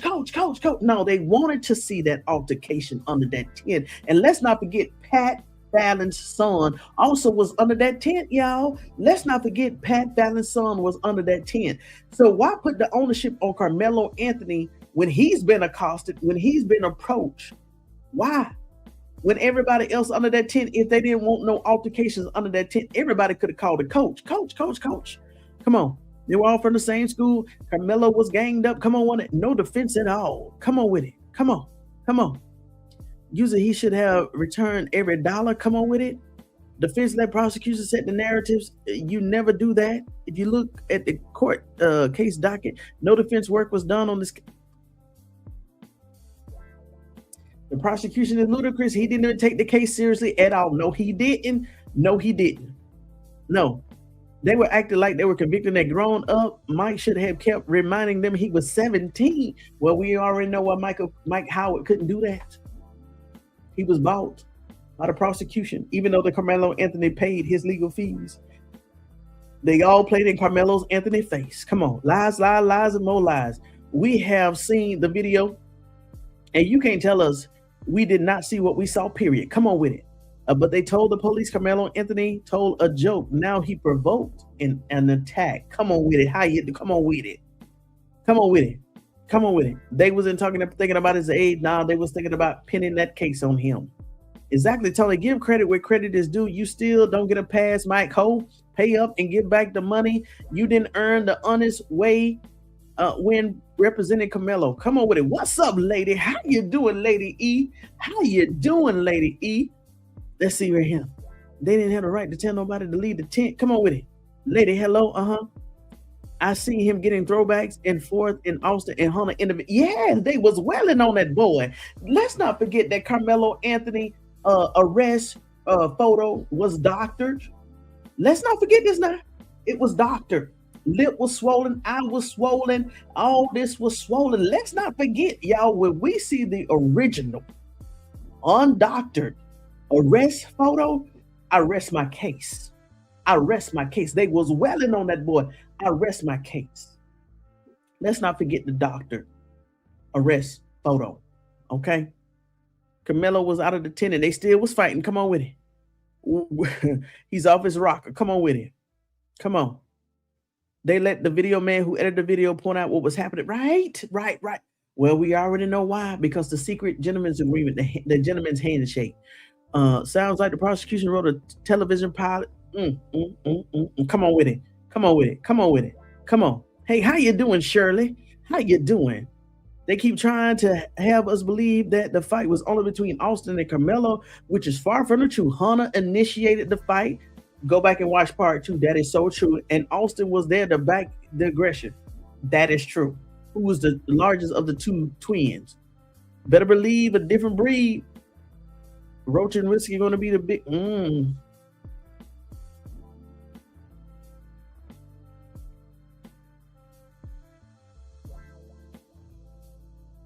Yes, Kitty Powder video supports that Hunter stepped in front of Kamelo first. However, another video has been sliced which shows Metcalf sledded with Hunter claims Kamelo started it. Come on with it. Free Kamelo. Queen giving us the big deals. Come on. Hey, everybody, Kamelo justice will be. Come on. Free Kamelo. Initially, I believe that Austin or Hunter had jabbies on them, a look inside their shorts and shirt. It was multiple weapons under that tent. What did they originally tell the police? Austin was the aggressor. Facts. What kind of creature are you that your sibling got poked and you'd rather send an innocent person to prison rather than the person that actually did the poking?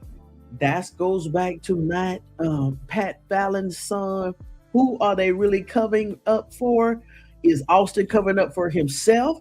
Because we all believe that Austin accidentally hit his brother in the chest. Or is they covering up for Pat Fallon's son, allegedly? Y'all, I can't wait the next week and hope the judge, released on conditions. After reading, listen, judge, whoever you are, you don't have to read the volumes 1, 2, 3, 4, 5, 6, 7, 9. Read volume 8, page 55. Page 55, and everything else up and everything under. Release on conditions. Dr. Virginia said a lot. Okay, tomorrow, we're gonna do that tomorrow. Oh my gosh, when they attacked the Karmelo, he felt it. He did a football drill on Karmelo. Facts. Yes, Kamelo did provoke. Kamelo warned them not to put. Not to put his hands on them. That is called provocation. It means that the person you warn ignored the warning. They keep hollering, shove. What about the woo? Come on with it. Makes sense. That Austin tripped and fell on his own knife. His fault. The impalement. We got it tomorrow. Volume 6. The impalement. Volume 6. The impalement. Volume 6. The impalement. Oh gosh. Volume 6. The impalement. They were all couched those 8 months. The bullies got his just due. That's comma. Hello. They could get caught in their own lies on the witness stands, but they would still find them credible. Come on. I don't like either one of them. How you thinking about premeditated M, and the weapon you got is a utility tool at best. You using it as self-defense to get free from immediate danger, not to do deadly harm. The tool is not illegal. Come on with it. They had a whole year to try and get their story together and still screwed it up. Yes, Linda. You are right. They were coached for 8 months and still didn't present it well. The judge hard was set against him from the start. Facts, Robin. Railroad Roach, though he was set free in celebrity bound site, thought he was set free. Could be the girl with the yellow coat because she was the only person under the tent in front. Could be. How you doing, Hoobie? How you doing? What 17-year-old doesn't use their phone to take pictures? Even running, you have your phone in your hand. Facts. Nobody got the altercation. Now that's why they still hide it. And why the prosecution? Hold on. Why the prosecution? They was talking about the witness testimony. Why the prosecution never brought up the cell phones, y'all? Why the prosecution never brought up the cell phones and the footage on the cell phones? That means that all the footage on the cell phones was going to go against the prosecution's case. Let's not forget about the cell phones, y'all. So the prosecution's not, even in his closing arguments, brought up with what they saw on the cell phones. Y'all, out of all those 15, 20 phones, not one cell phone was mentioned in the prosecution's closing statement. I rest my case. Austin literally lifted Kamelo up and threw him football lineman drill. Sorry for the typos. I'm disabled. No, you good. It's so hard to try to type, but it's my best because wrongfully convicted are my passions and now my life purpose. Come on. Pat Fallon's sons were there. I won't rule out, right? Lying statements and witnesses that were impartial due to relations to the prosecution team. Come on with God. Oh my gosh, hold on. Ooh. Okay. All right. Hey, how you doing? Aries? How you doing? The prison, he is on prison down. How the human. They supposed to have hair where Kamelo is. Y'all, for 30 for 63 days, Karmelo Anthony has been in dire conditions.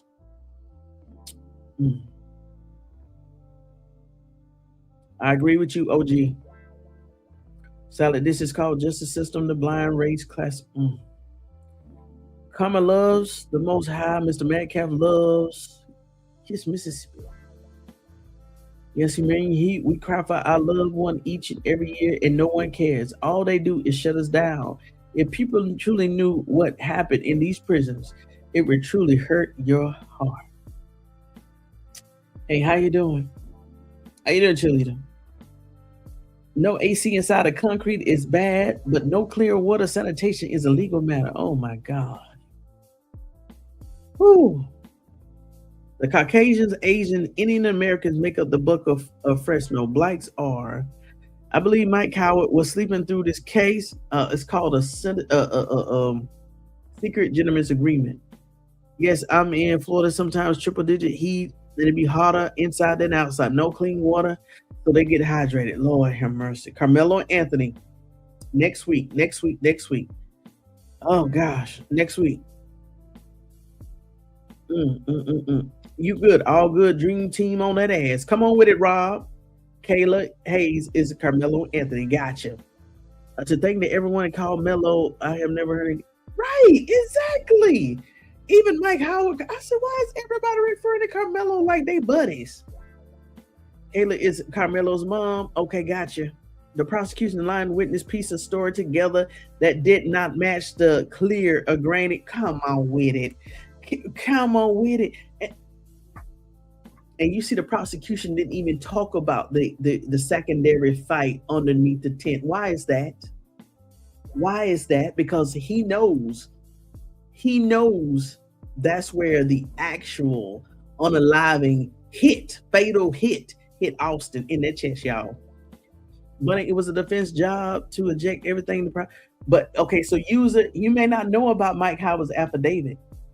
It was the agreement behind the scenes between the defense and the prosecution and the judge, basically in lack of better words, to railroad Karmelo Anthony and find him guilty. Here comes the backroom deal answer. Facts. White people can do no wrong to a black or brown human being. It doesn't matter what the circumstances are. White people are always right and the black and brown are always in the wrong. They only allowed Kayla a 3-sentence limit beforehand. They wouldn't allow her to say more right. And we saw proof of this. We saw proof of this in page 64. So once again, for those that don't think Mike Howard's affidavit is real and valid, look at page 64 and keep reading. A life that Kamelo doesn't deserve because the evil, corrupted people sent an innocent child to prison. I pray they will pay for this baby to be free. My heart has been crying since the verdict. I don't even follow news on social media much. I hope he does, but I wouldn't trust the judge on the third. Listen, after reading some things, you can't ignore it. They should be questioning everything once they read that Mike Howard affidavit and look through these transcripts. I know to think about Karmelo, everything he's went through and going through, and hear his mom cry is sickening to my stomach. The judge has to do what's right and recuse Roach, right, babe? And the next day, whoever that judge is, need to go ahead and grant a new trial. Let's see here. The whole evil justice system, it works like this because nothing else. Slavery under a new name. Come on with it. We have to unite as a people. We are not each other's enemy. The Pope doesn't matter. Austin threatened, provoked, and attacked Karmelo. Right. Self-defense for Karmelo is a living hell to be innocent in prison. The justice system is not built for us. We have to continue to fight for our justice ungodly. Come on with it. They were giving Kayla the verdict before she realized they had a verdict already decided. Yeah. Even she said that jury already had their mind made up. Per video, they all sat there and observed Whoa, calling the coach a 911. Sure, sue them all. Yes, sue them all. I bet Pat Fallon asked Ken Paxton to seal that video. Oh, it's about to get nasty. Trust me, this is about to get nasty. On this false concept of white supremacy, which is now that we see that it is woven. Forget about underground. It's not even underground no more. This is out in our face, Black America. This is out in our face, Black America. Basically, they're telling us it is what it is. They're using our own phrases against us. Black America, what you gonna do about it? Oh, Black America. It's been 46 days.